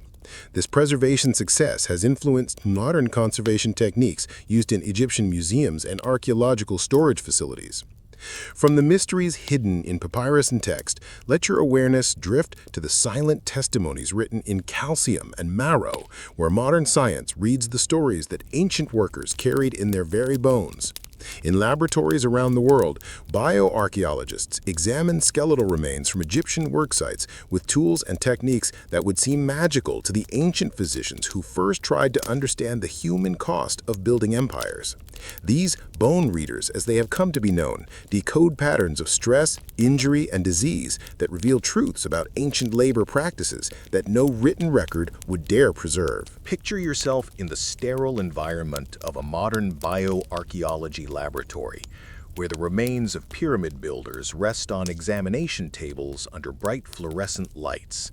Each skeleton tells a story, written in the language of pathology and trauma, stories that speak of lives lived at the absolute limits of human endurance. The femurs show characteristic stress patterns from years of hauling massive weights. The vertebrae are compressed and damaged from repetitive heavy lifting, and the arm bones bear the unmistakable signatures of muscle attachments stressed beyond normal human parameters. Dr. Sarah Mitchell, whose pioneering work on Egyptian construction worker remains has revolutionized understanding of ancient labor practices, runs her gloved fingers along the spine of a skeleton designated only as Worker 247. This individual, based on dental wear patterns and pelvic fusion, died in his early 30s, but his bones show degenerative changes typically associated with men twice his age. The vertebral compression fractures visible in his lower back tell of a moment when the accumulated stress of years of heavy labor finally exceeded his skeleton's ability to bear the load. The systematic analysis of worker remains from various Egyptian construction sites has revealed patterns of injury and disease that paint a picture of occupational hazards far more severe than even the most pessimistic historical accounts suggested. Arthritis appears in joints of workers who died in their 20s, a condition that modern populations rarely developed before middle age. Healed fractures show evidence of workers continuing to labor despite serious injuries, their bones knitting back together in ways that prioritized function over proper healing, creating permanent disabilities that would have caused constant pain. Consider the skull of worker 189, whose cranium bears multiple healed fractures that speak of repeated head injuries sustained during his working life. The pattern of damage suggests trauma from falling objects, possibly stone blocks that slipped during lifting operations or tools that broke under stress. More disturbing still, the healing patterns indicate that this worker survived these injuries and continued working, his skull showing evidence of at least 4 separate traumatic events that would have been life-threatening without immediate medical attention. The dental remains of Egyptian construction workers provide their own catalog of occupational hazards. Extreme wear patterns on the molars indicate diets heavily laden with sand and grit, probably from bread baked with incompletely cleaned grain or prepared in dusty working environments. More specifically, many workers show evidence of using their teeth as tools, with characteristic wear patterns that suggest they regularly gripped ropes or small objects with their teeth when their hands were occupied with other tasks. This practice, born of necessity in the demanding work environment, led to premature tooth loss and dental abscesses that would have caused constant pain. The chemical analysis of bone tissue has revealed information about diet and living conditions that complements the physical evidence of trauma and disease. Isotope analysis of tooth enamel shows that many workers came from regions far from the construction sites where they died, suggesting a system of labor conscription that moved workers across the empire according to project needs rather than local availability. The nutritional evidence indicates diets that, while adequate in calories, were severely limited in variety and quality, lacking essential nutrients that would have helped workers recover from the constant physical stress of their occupations. Worker 156 presents one of the most disturbing cases in Dr. Mitchell's collection, a young woman whose remains were found in a workers' cemetery near the Giza Pyramid complex. Her skeleton shows evidence of having carried extremely heavy loads from childhood, with characteristic changes to the pelvic structure and spine that indicate she began performing heavy labor before her bones had finished growing. The presence of female workers in construction contexts challenges traditional assumptions about gender roles in ancient Egyptian society, while revealing that the exploitation of human labor extended across all demographic boundaries. The preservation of soft tissue in some mummified worker remains has provided unprecedented insight into the diseases that plagued Egyptian construction crews. CT scanning of naturally mummified bodies found in desert work sites has revealed lung tissue packed with stone dust, demonstrating that pneumocanosis was a common occupational hazard thousands of years before modern medicine identified the condition.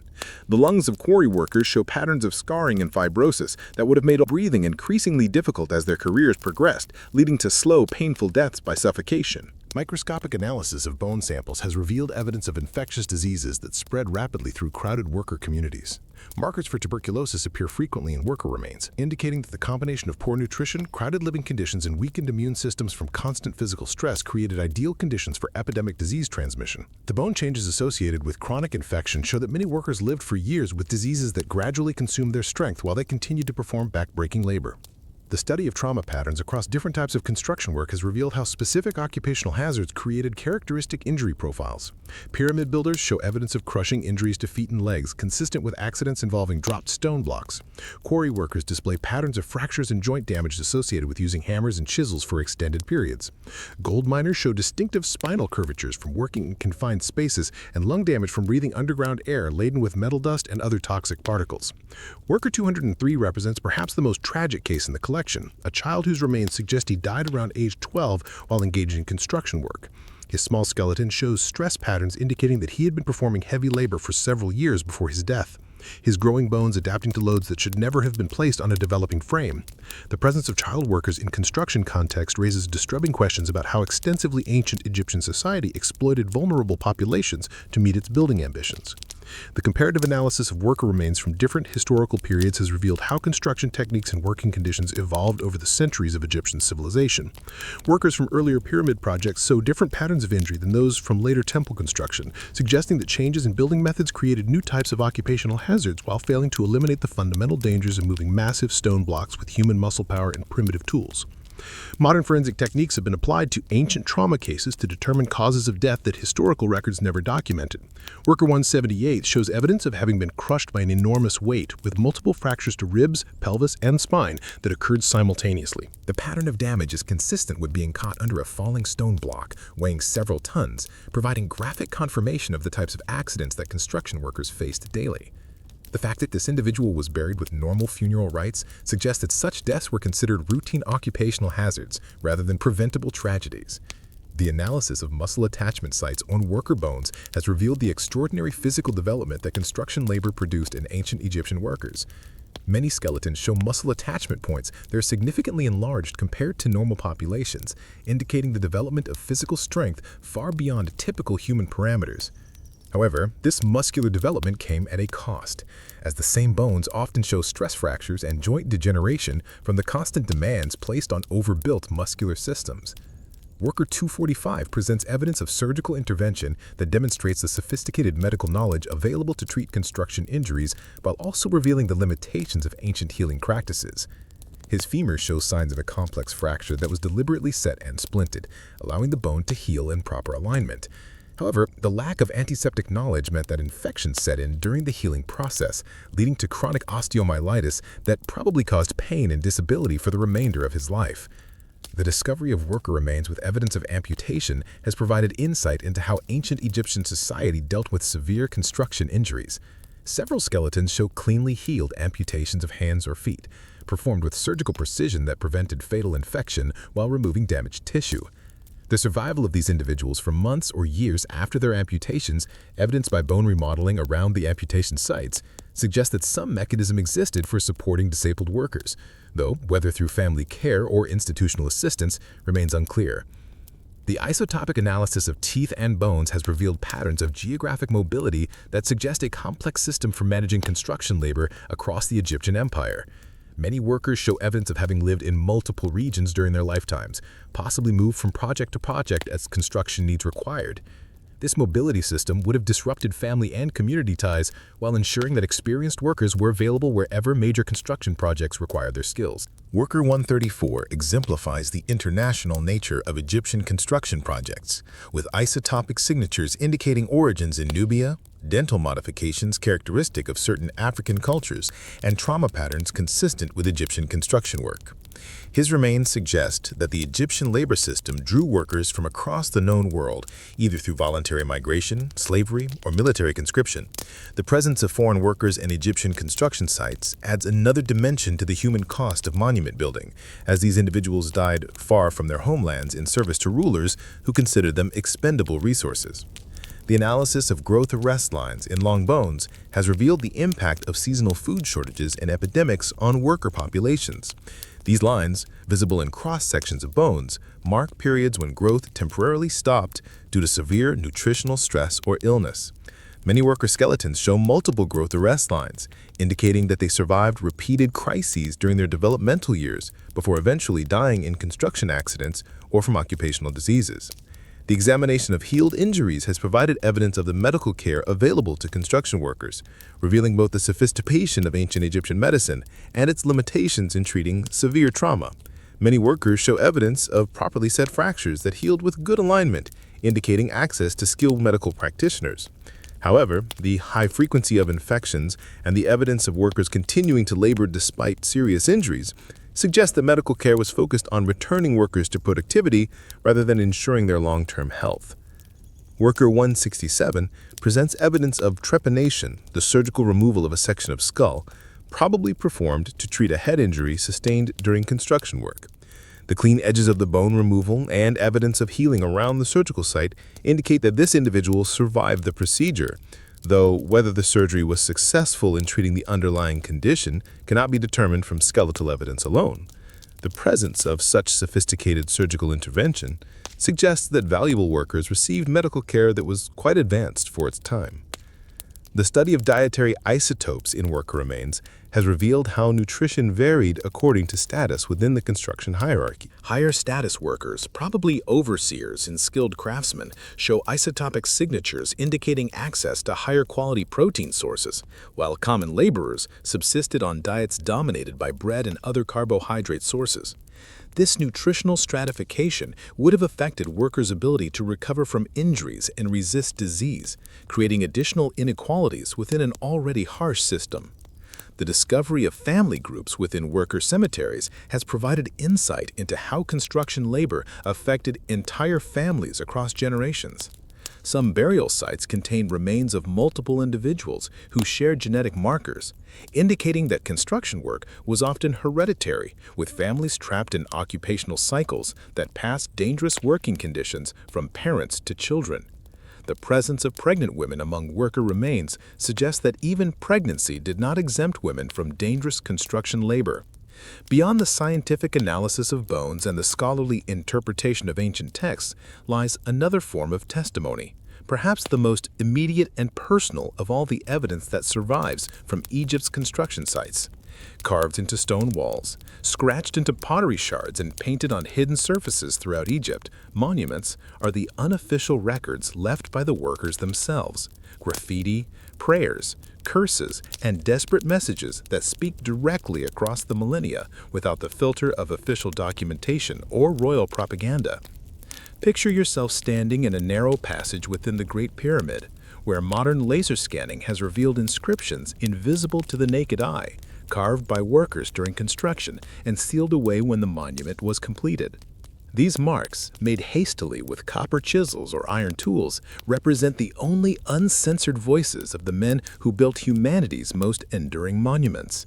Their words, when they can be deciphered, speak of exhaustion, homesickness, fear, and occasionally moments of dark humor that help them endure conditions that would have broken lesser souls.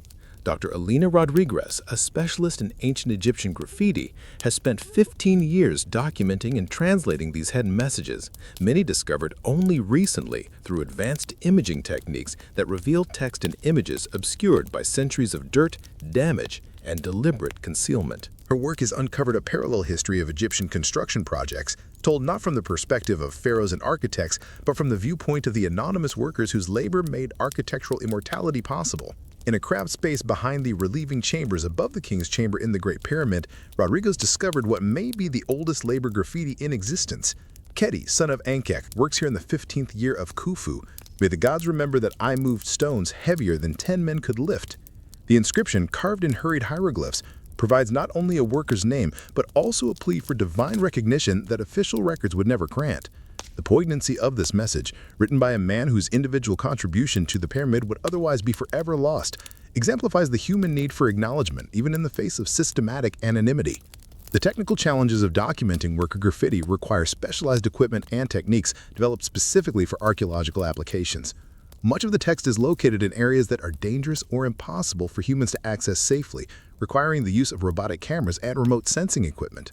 The inscriptions themselves are often damaged by time, environmental conditions, or later construction activities, with only fragments of original messages surviving. Advanced computer analysis is frequently necessary to reconstruct complete text from partial remains, a process that combines cutting-edge technology with traditional philological skills.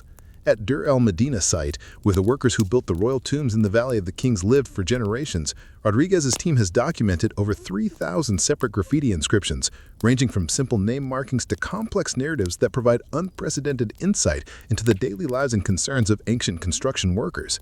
These texts, written in a mixture of formal hieroglyphs and informal hieratic script, reveal a literate worker population capable of sophisticated written expression despite their low social status.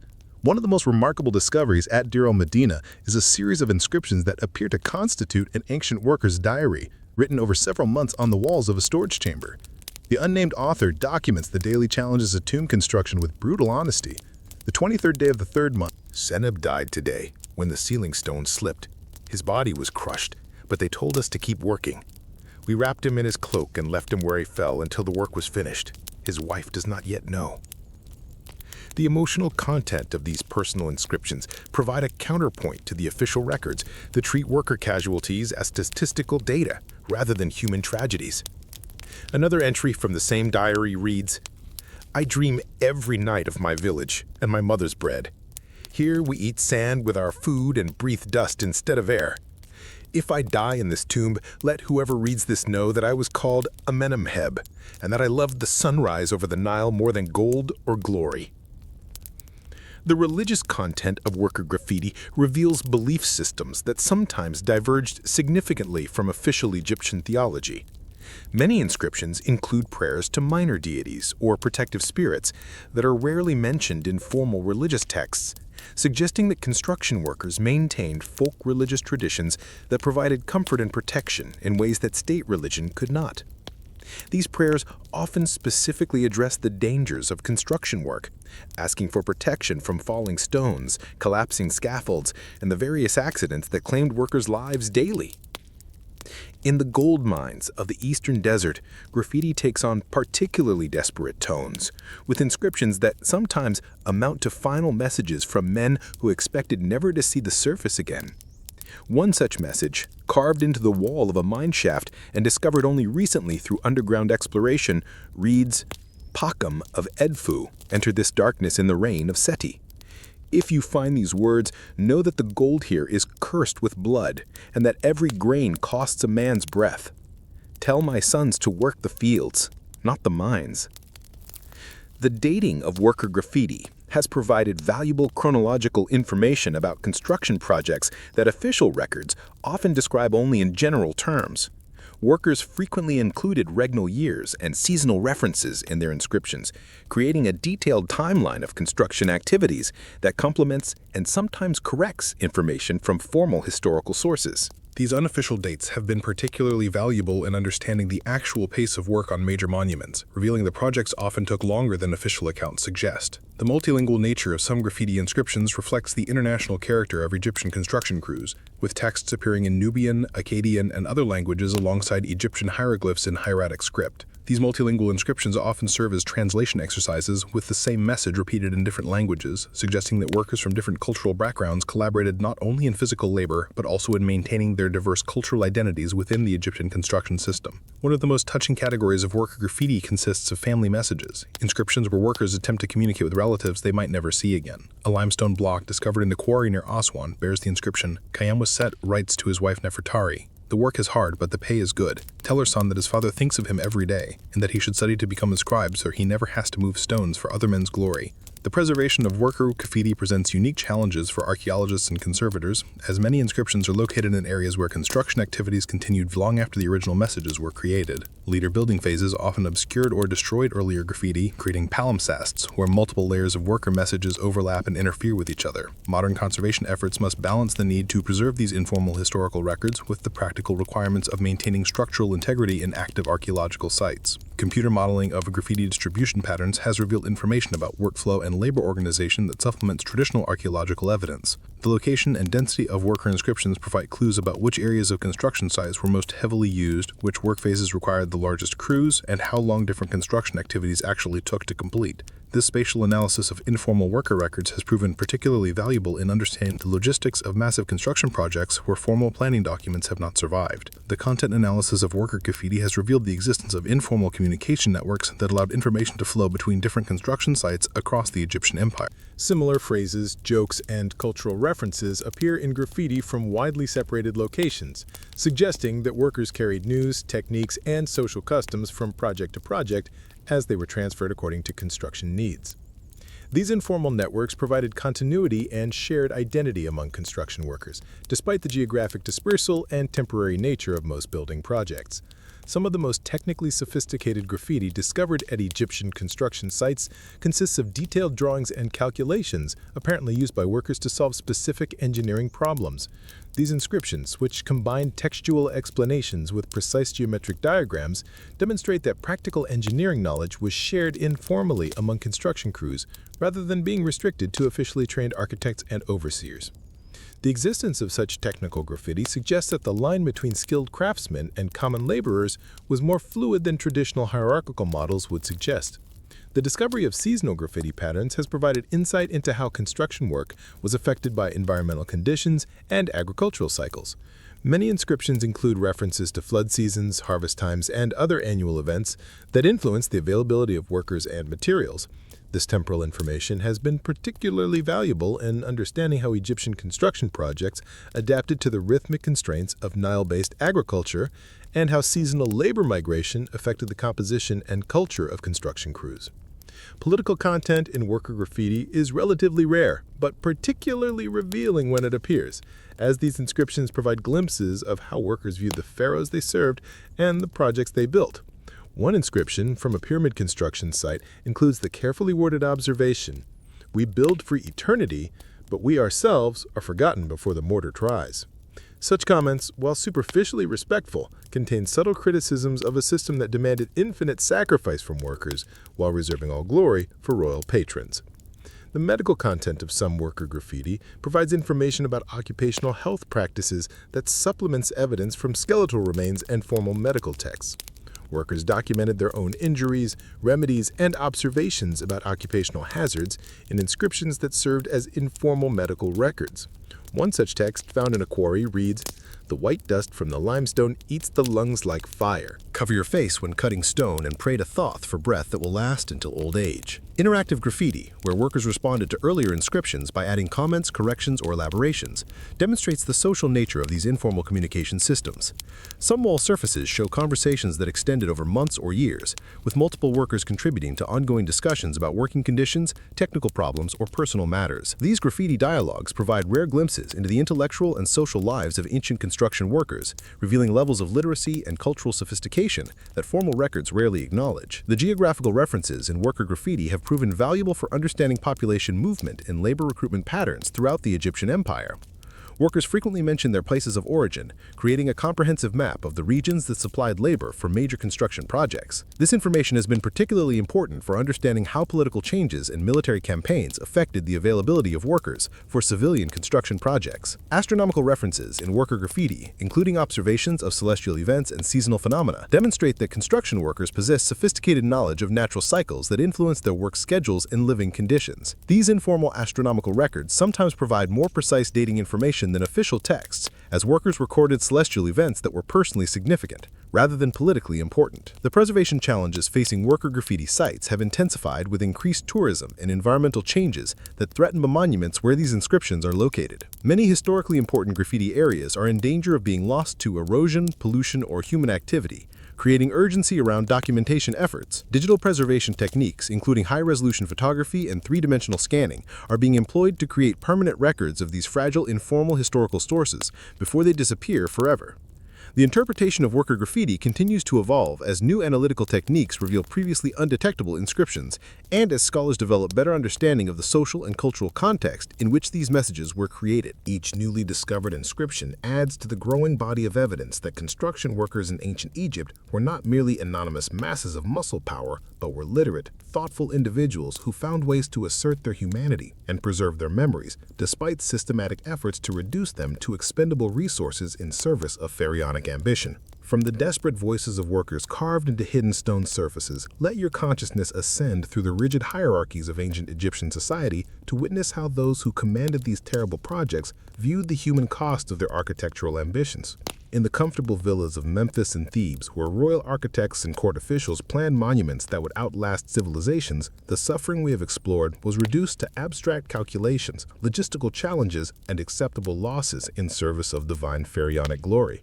Picture Hemiunu, the royal architect traditionally credited with designing the Great Pyramid of Khufu, as he sits in his spacious study overlooking the Nile, reviewing papyrus scrolls that detail the human resources required for his masterpiece.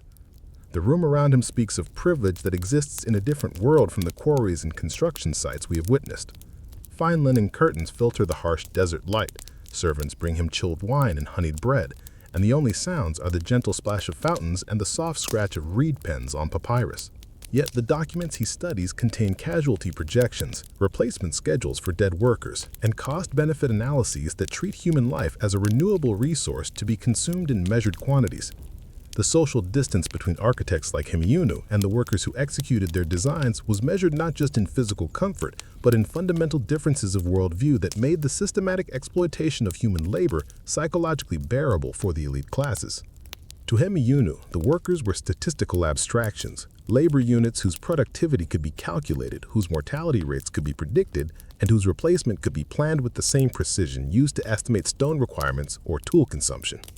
This dehumanization was not necessarily born of cruelty, but rather of a social system that required such psychological distance to function. Each newly discovered inscription adds to the growing body of evidence that construction workers in ancient Egypt were not merely anonymous masses of muscle power, but were literate, thoughtful individuals who found ways to assert their humanity and preserve their memories, despite systematic efforts to reduce them to expendable resources in service of pharaonic ambition.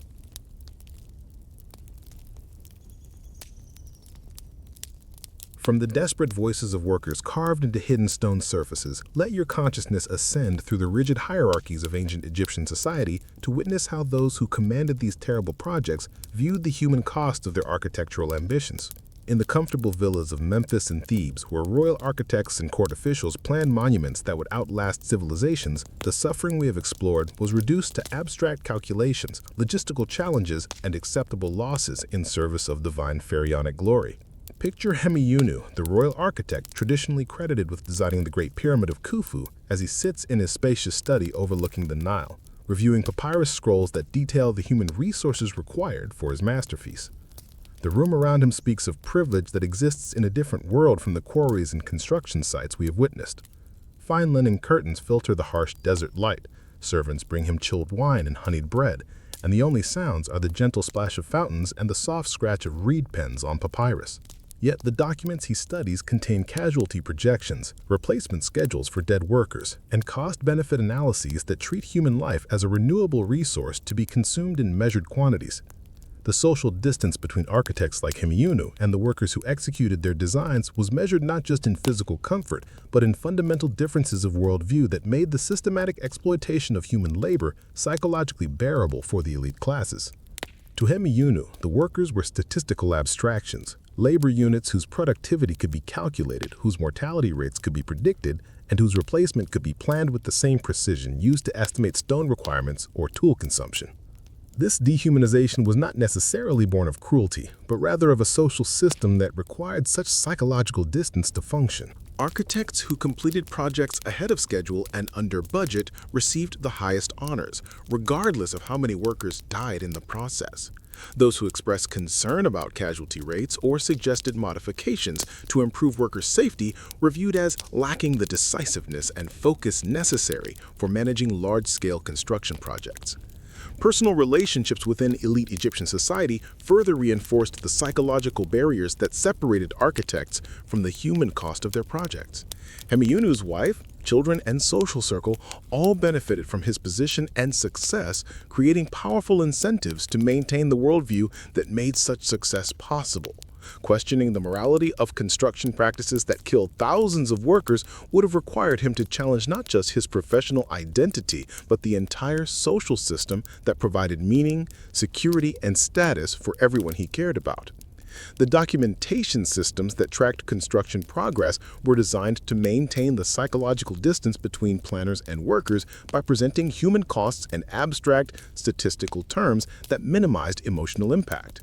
Daily reports from construction sites reduced individual deaths to numerical entries in ledgers, while monthly summaries aggregated casualty figures into percentages that could be compared to historical norms or projected trends. This bureaucratic processing of human suffering transformed individual tragedies into manageable data points that could be analyzed and planned for without confronting their emotional reality. The artistic and cultural representations of construction projects in elite Egyptian society systematically excluded depictions of workers' suffering, injury, or death, instead focusing exclusively on the glory and achievement represented by completed monuments. Tomb paintings showed construction activities as orderly, dignified processes where workers appeared healthy, well-fed, and content with their roles. These idealized representations reinforced elite assumptions about the nature of construction work while preventing uncomfortable confrontation with its actual human cost. The geographical separation between elite residences and construction sites created physical barriers that reinforced psychological distance from workers' suffering. Hemiunu lived in Memphis, miles away from the Giza construction site, and typically visited the pyramid project only for ceremonial occasions or high-level planning meetings. His daily experience included no visual or auditory reminders of the harsh conditions that workers endured, allowing him to maintain comfortable illusions about the nature of the labor that executed his architectural visions. The legacy planning that motivated elite participation in construction projects provided additional psychological justification for accepting high human costs. From Hemiunu's perspective, the pyramid he designed would stand for thousands of years, providing eternal glory not only for Pharaoh Khufu, but also for the architect whose genius made such permanence possible. This focus on eternal achievement made temporary human suffering seem insignificant by comparison, transforming short-term costs into acceptable investments in immortal legacy.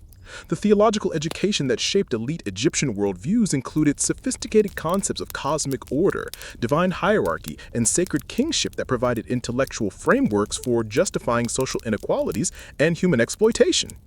Architects like Hemiunu understood their work not merely as construction projects, but as participation in divine cosmic processes that maintain universal order. This religious interpretation elevated construction activities to sacred levels that transcended ordinary moral considerations about human welfare. The professional networks that connected Egyptian architects, engineers, and administrators created communities of shared assumptions about the acceptability of high human costs in pursuit of architectural achievement. These networks provided mutual reinforcement for attitudes that prioritized technical success over worker welfare while offering no exposure to alternative viewpoints that might challenge established practices. Peer pressure within these professional communities discouraged expressions of concern about human costs while rewarding those who demonstrated unwavering commitment to project completion regardless of casualties. As we have witnessed the suffering of those at the bottom of Egyptian society and observed the moral blindness of those who commanded their labor, let your consciousness rise to the very apex of the ancient world's most rigid hierarchy, to the divine pharaoh himself, whose godlike status came with burdens and constraints that created her own form of prison, albeit one constructed from gold rather than stone.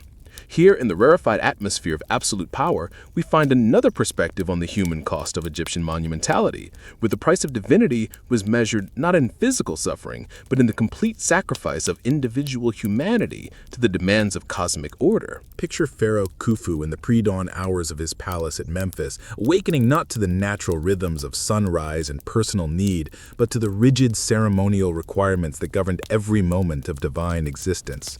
His day begins before the first workers set foot on the pyramid ramps, not with the simple act of rising from bed, but with elaborate purification rituals performed by teams of priests who must prepare the god-king for another day of cosmic responsibility. The water that touches his skin has been blessed in temple ceremonies. The oils that anoint his body have been imported from distant lands at enormous cost.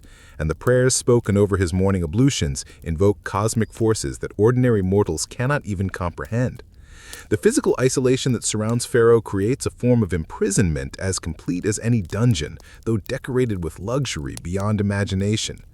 Khufu exists in a carefully constructed bubble of divine protocol, where spontaneous human interaction is impossible, where every word spoken in his presence has been rehearsed and approved, and where the natural expressions of personality that define ordinary human existence are forbidden as incompatible with godlike perfection. The very pyramid that consumes thousands of workers' lives serves partly as his future tomb and partly as a symbol of the eternal isolation that defines his earthly existence. The social dynamics of Pharaoh's court systematically prevent him from receiving accurate information about worker conditions or developing realistic understanding of the human cost of his policies. Courtiers, administrators, and advisors all depend on royal favor for their positions and privileges, creating powerful incentives to present information in ways that support, rather than challenge, existing policies. Those who might provide Pharaoh with honest assessments of worker suffering are systematically excluded from access to divine presence, while those who do have access are precisely the individuals most invested in maintaining systems that benefit them personally. The artistic and ceremonial representations of construction projects that surround Pharaoh in palace and temple settings reinforce idealized visions of building activities that bear no resemblance to actual working conditions. The wall paintings in Khufu's palace show construction work as dignified, orderly processes where workers appear healthy and content, while the ceremonial visits to construction sites are carefully staged to show Pharaoh only the most impressive achievements while concealing evidence of worker suffering or project difficulties. The administrative systems that translate Pharaoh's general directives into specific policies systematically filter out information about individual human costs while emphasizing abstract measures of progress and efficiency.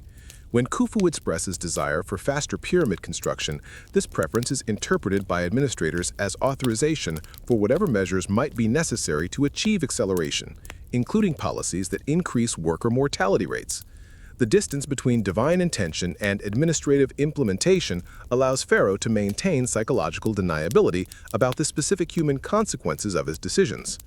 The ceremonial calendar that structures Pharaoh's year includes elaborate festivals and religious observances that celebrate construction achievements while completely ignoring their human cost.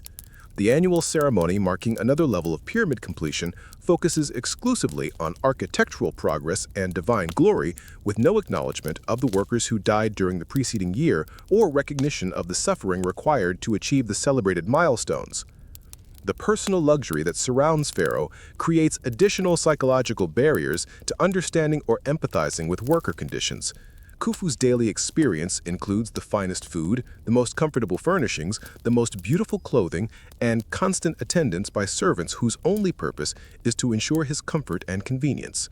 This lifestyle of absolute luxury makes it psychologically difficult to comprehend the reality of workers who sleep on reed mats, eat coarse bread mixed with sand, and face daily risks of injury or death in service to projects that will never provide them with any personal benefit.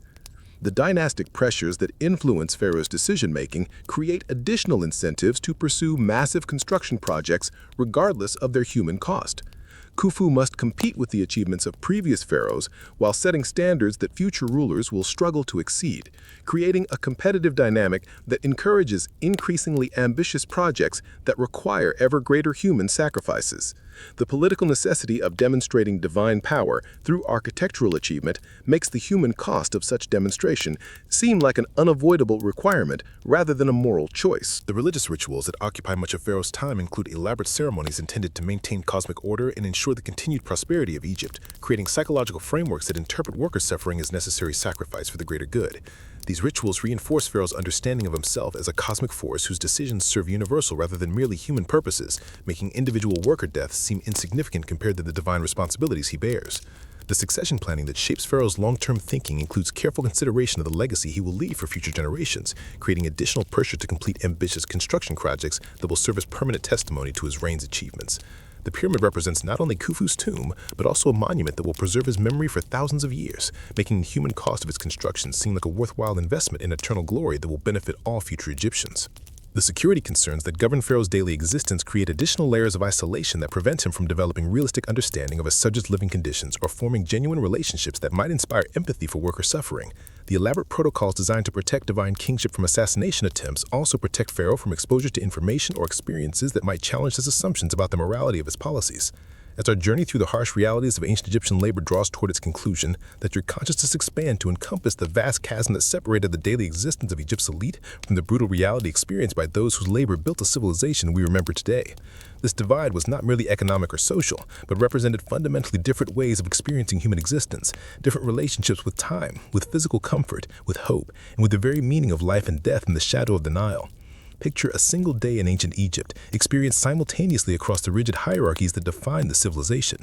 As the sun rises over the Nile Delta, illuminating both the elegant villas of Memphis and the workers' barrack near Giza, the same celestial event triggers completely different worlds of human experience that share only geography and the fundamental requirements of human biology. The contrasts that emerge from this parallel existence reveal not just inequality, but different versions of what it meant to be human in the ancient world. In the villa of Amenemheb, a wealthy merchant who profits from supplying construction projects with food and materials, the morning begins with servants who have already prepared a bath scented with imported oils and laid out linen garments so fine that their weaving required months of skilled labor. The breakfast that awaits him includes honey cakes, roasted duck, fresh figs, and wine that has been aged in sealed jars for years. The largest decision he faces today is whether to inspect his warehouses or to attend a banquet honoring successful completion of a temple foundation. His greatest physical exertion will consist of walking from his garden to his receiving room to meet with subordinates who will handle all practical details of his business operations. Meanwhile, at the same moment that Amenemheb savors his first cup of honeyed wine, a quarry worker named Seneb awakens on a reed mat in a barracks that houses 40 men in a space designed for 20. His morning meal consists of coarse bread that contains so much sand he can feel it grinding between his teeth, onions that provide his only source of vitamins, and water that tastes of the ceramic jars where it has been stored for days. Before the sun has fully risen, he must begin the walk to Quarry Faces, where he will spend the next 12 hours breeding stone dust while wielding tools that will leave his hands bleeding by day's end. The social networks that define daily life for Egypt's elite consist of voluntary associations based on shared interests, mutual benefit, and genuine friendship, creating communities that provide emotional support, intellectual stimulation, and collective security. Amenhotep's social circle includes other merchants, court officials, skilled artisans, and occasionally minor nobility, all of whom share similar lifestyles and concerns. Their conversations range across topics of art, politics, religion, and commerce, creating intellectual environments that foster individual development and cultural sophistication. In stark contrast, Seneb's social relationships are defined entirely by shared suffering and mutual dependence for survival. His closest bonds are with fellow workers who share the same risks, the same physical deterioration, and the same limited life expectancy. Their conversations focus on immediate concerns, which overseers to avoid, how to distribute scarce water rations, techniques for preventing injury during dangerous operations. These relationships, while often deeper and more authentic than elite social connections, are constantly disrupted by death, injury, and the transfer of workers between different construction sites. The relationship with religious belief reveals another fundamental divide between the comfortable classes and those whose labor supports their comfort. Amenemheb's religious practice consists largely of formal temple attendance, generous donations that enhance his social status, and personal devotions that focus on prayers for continued prosperity and successful business ventures. His understanding of Egyptian theology emphasizes divine favor for the righteous, cosmic order that rewards virtue, and afterlife preparations that require considerable material resources but promise eternal comfort and status. Seneb's religious experience is dominated by desperate prayers for physical survival, protection from workplace accidents, and appeals to minor deities who might provide practical assistance with immediate dangers. His understanding of divine will focuses on questions of why the gods permit such suffering, whether his labor serves any cosmic purpose, and what hope exists for relief either in this life or after death. The official Egyptian theology that promises eternal rewards for faithful service rings hollow when filtered through daily experience of exploitation and premature death. The educational opportunities available to different social classes create intellectual divides that reinforce and perpetuate economic inequalities across generations. Amenemheb's children receive instruction in mathematics, writing, literature, and religious texts from private tutors who are themselves educated members of the elite class. This education prepares them for administrative, commercial, or religious careers that will maintain their family's elevated social position while providing them with intellectual tools for understanding and navigating complex social and economic systems. The educational opportunities available to workers' children, when they exist at all, consist primarily of practical training and manual skills that will prepare them for lives of physical labor, similar to their parents' experiences. Seneb's son, if he lives to adulthood, will likely learn stone-cutting techniques, rope-handling skills, and basic arithmetic necessary for construction work, but will remain illiterate and dependent on others for any interaction with the written systems that govern Egyptian society. The dietary differences between social classes create not just disparities in comfort, but fundamental differences in physical and cognitive development that shape individual capabilities throughout life. Amenhotep's diet includes adequate protein from meat and fish, essential vitamins from fruits and vegetables, and sufficient calories to support both physical health and mental acuity. This nutritional advantage compounds over time, supporting better physical development, stronger immune systems, and enhanced cognitive function that contribute to success in commercial and administrative endeavors. Seneb's diet, while adequate to prevent starvation, lacks the variety and quality necessary for optimal human development.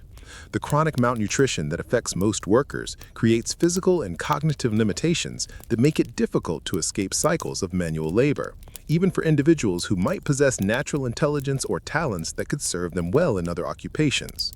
The physical weakness and mental fatigue that result from poor nutrition make workers more susceptible to workplace accidents, while reducing their ability to organize effective resistance to exploitative working conditions. The housing conditions that characterize different social levels create environments that affect every aspect of daily life, from privacy and comfort to basic health and safety. Amenhotep's villa includes private chambers for family members, separate areas for different activities, courtyards that provide fresh air and natural light, and sophisticated systems for water supply and waste removal. The space itself promotes dignity, privacy, and the development of individual personality within a supportive family environment. The workers' barracks where Seneb lives provide only the most basic shelter, with no privacy, inadequate ventilation, and sanitation systems that create constant health hazards. The overcrowding and lack of personal space prevent the development of normal family relationships while creating conditions that accelerate the spread of infectious diseases.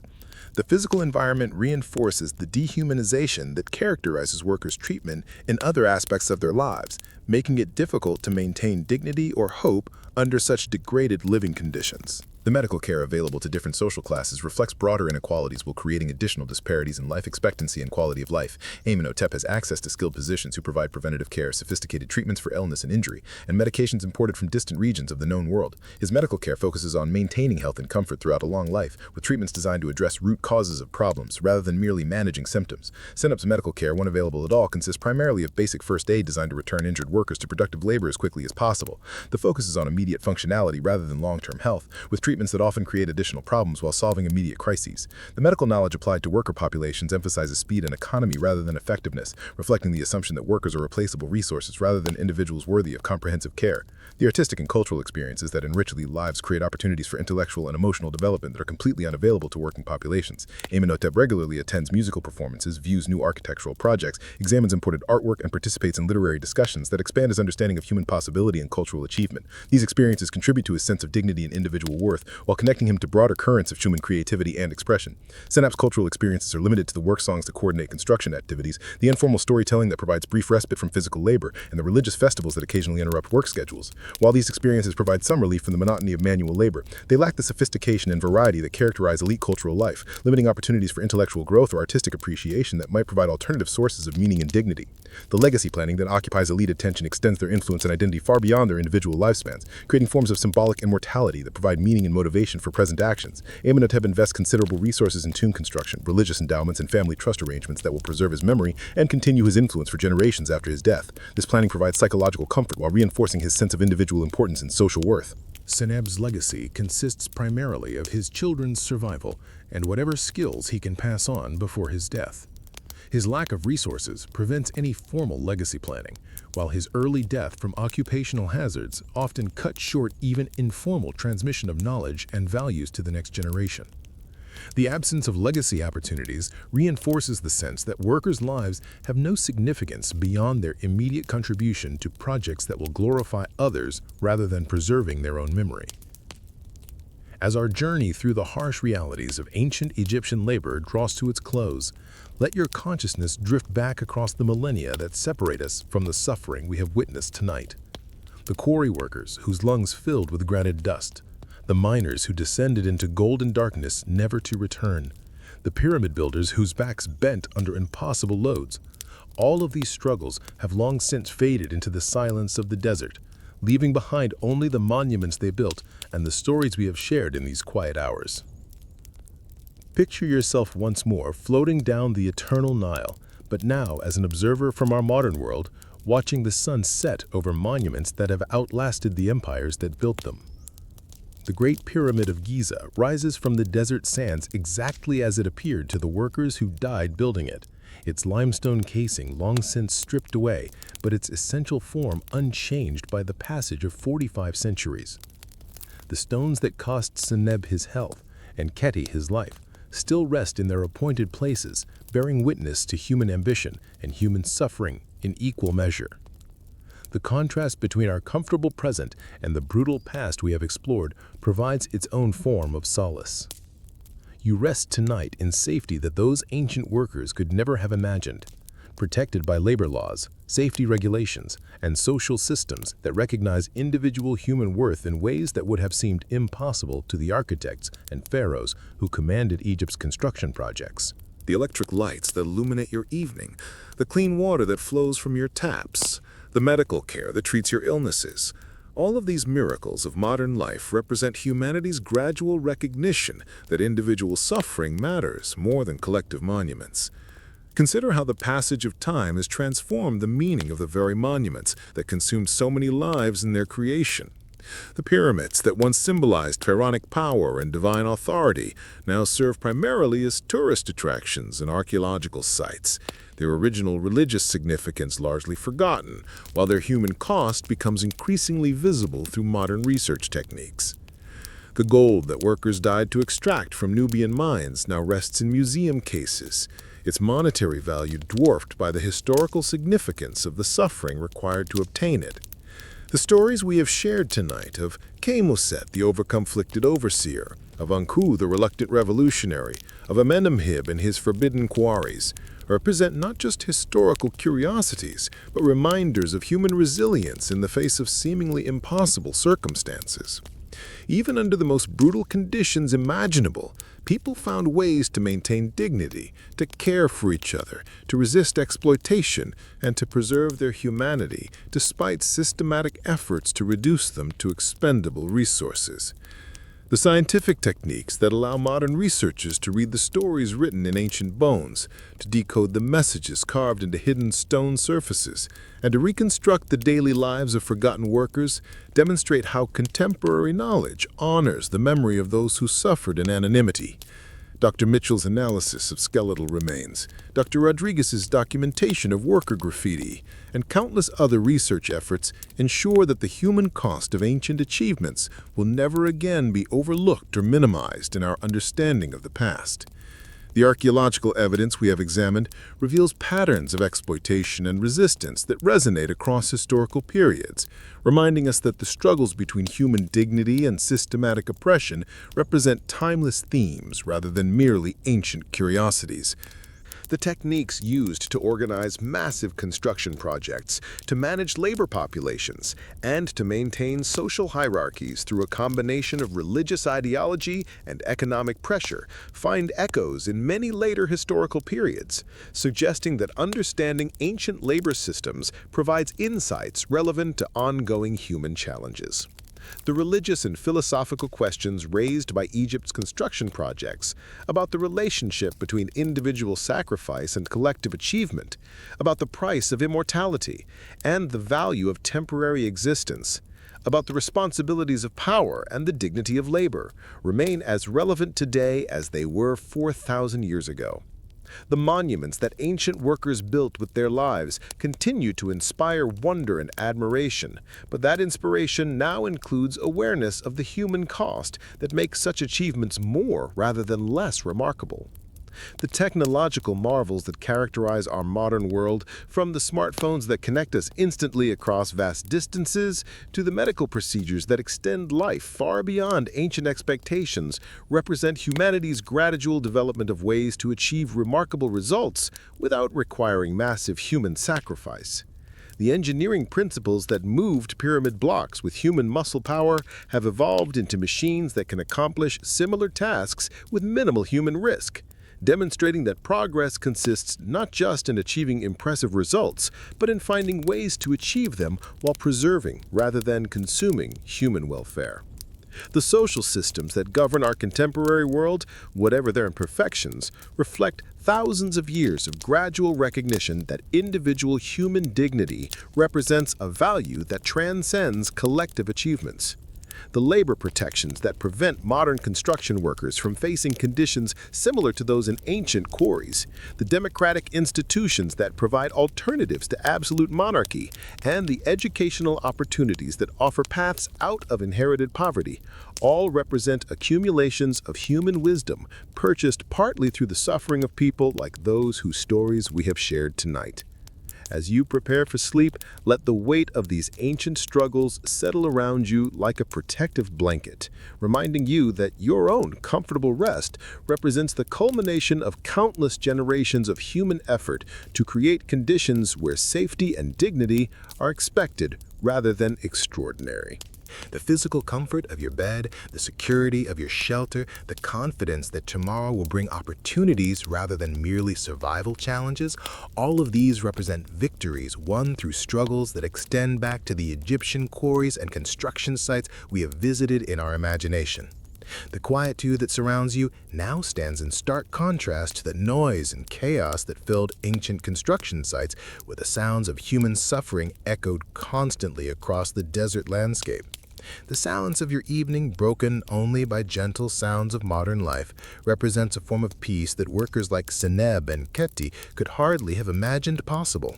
Their struggles, recorded now in bone and stone and papyrus, have contributed to creating a world where such extreme suffering is no longer considered acceptable in pursuit of architectural or political goals. The darkness that gently embraces you as night deepens carries none of the terror that filled ancient workers' rest, when exhausted sleep offered only brief respite from dawn's return to dangerous labor. Your darkness is protective rather than threatening, offering restoration rather than merely temporary escape from ongoing hardship. The dreams that may come to you tonight can unfold in safety and comfort that represents humanity's gradual triumph over the brutal necessities that once made survival itself a daily struggle. Let the rhythm of your breathing slow and deepen as you contemplate how the passage of millennia has transformed human stones of struggle into foundations for better worlds.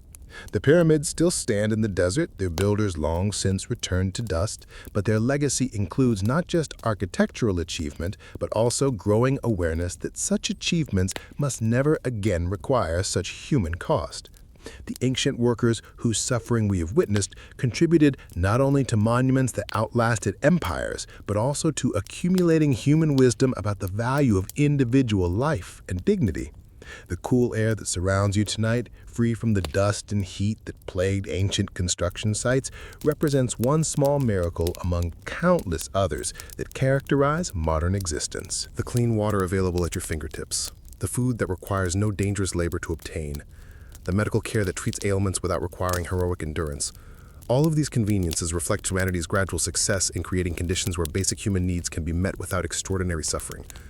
As consciousness gently releases its hold on the day's concerns and begins its transition toward restorative sleep, carry with you the knowledge that your rest honors the memory of those who found little rest in their difficult lives. Your comfort serves not as guilt for their suffering, but as testament to the progress that their struggles helped make possible. The peaceful dreams that await you represent freedoms and securities that ancient workers helped purchase through their labor and their lives, creating foundations upon which better worlds could be built. The monuments of ancient Egypt will continue standing in the desert long after our own civilization has passed into history. But the human values that emerged from a recognition of their true cost, the understanding that individual dignity matters more than collective achievement, that human welfare represents a goal worthy of society's best efforts, that progress should be measured not just in impressive results, but in the humanity preserved or enhanced through achieving them. These values represent the most important legacy of the suffering we have witnessed together in these quiet hours.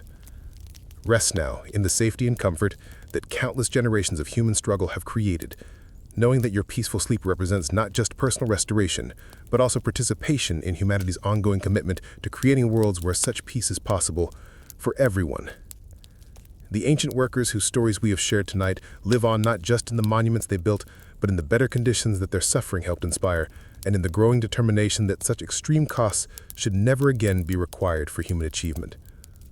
Let the weight of history settle gently around you like the softest linen, reminding you that every comfort you enjoyed tonight connects you to the long human journey from ancient brutality toward modern possibility. The stones that once broke ancient backs now serve as foundations for societies that recognize individual worth, while the gold that once cost miners their lives now symbolizes not divine authority, but human achievement in learning to value people more than monuments. Sleep peacefully, knowing that tomorrow's dawn will bring opportunities rather than dangers, choices rather than compulsions, and the continuing possibility of creating better worlds built not on human suffering, but on human flourishing. The ancient workers whose struggles we have witnessed tonight rest now in the eternal peace that eluded them in life, while their legacy lives on in every protection, every comfort, and every dignity that characterizes your modern existence.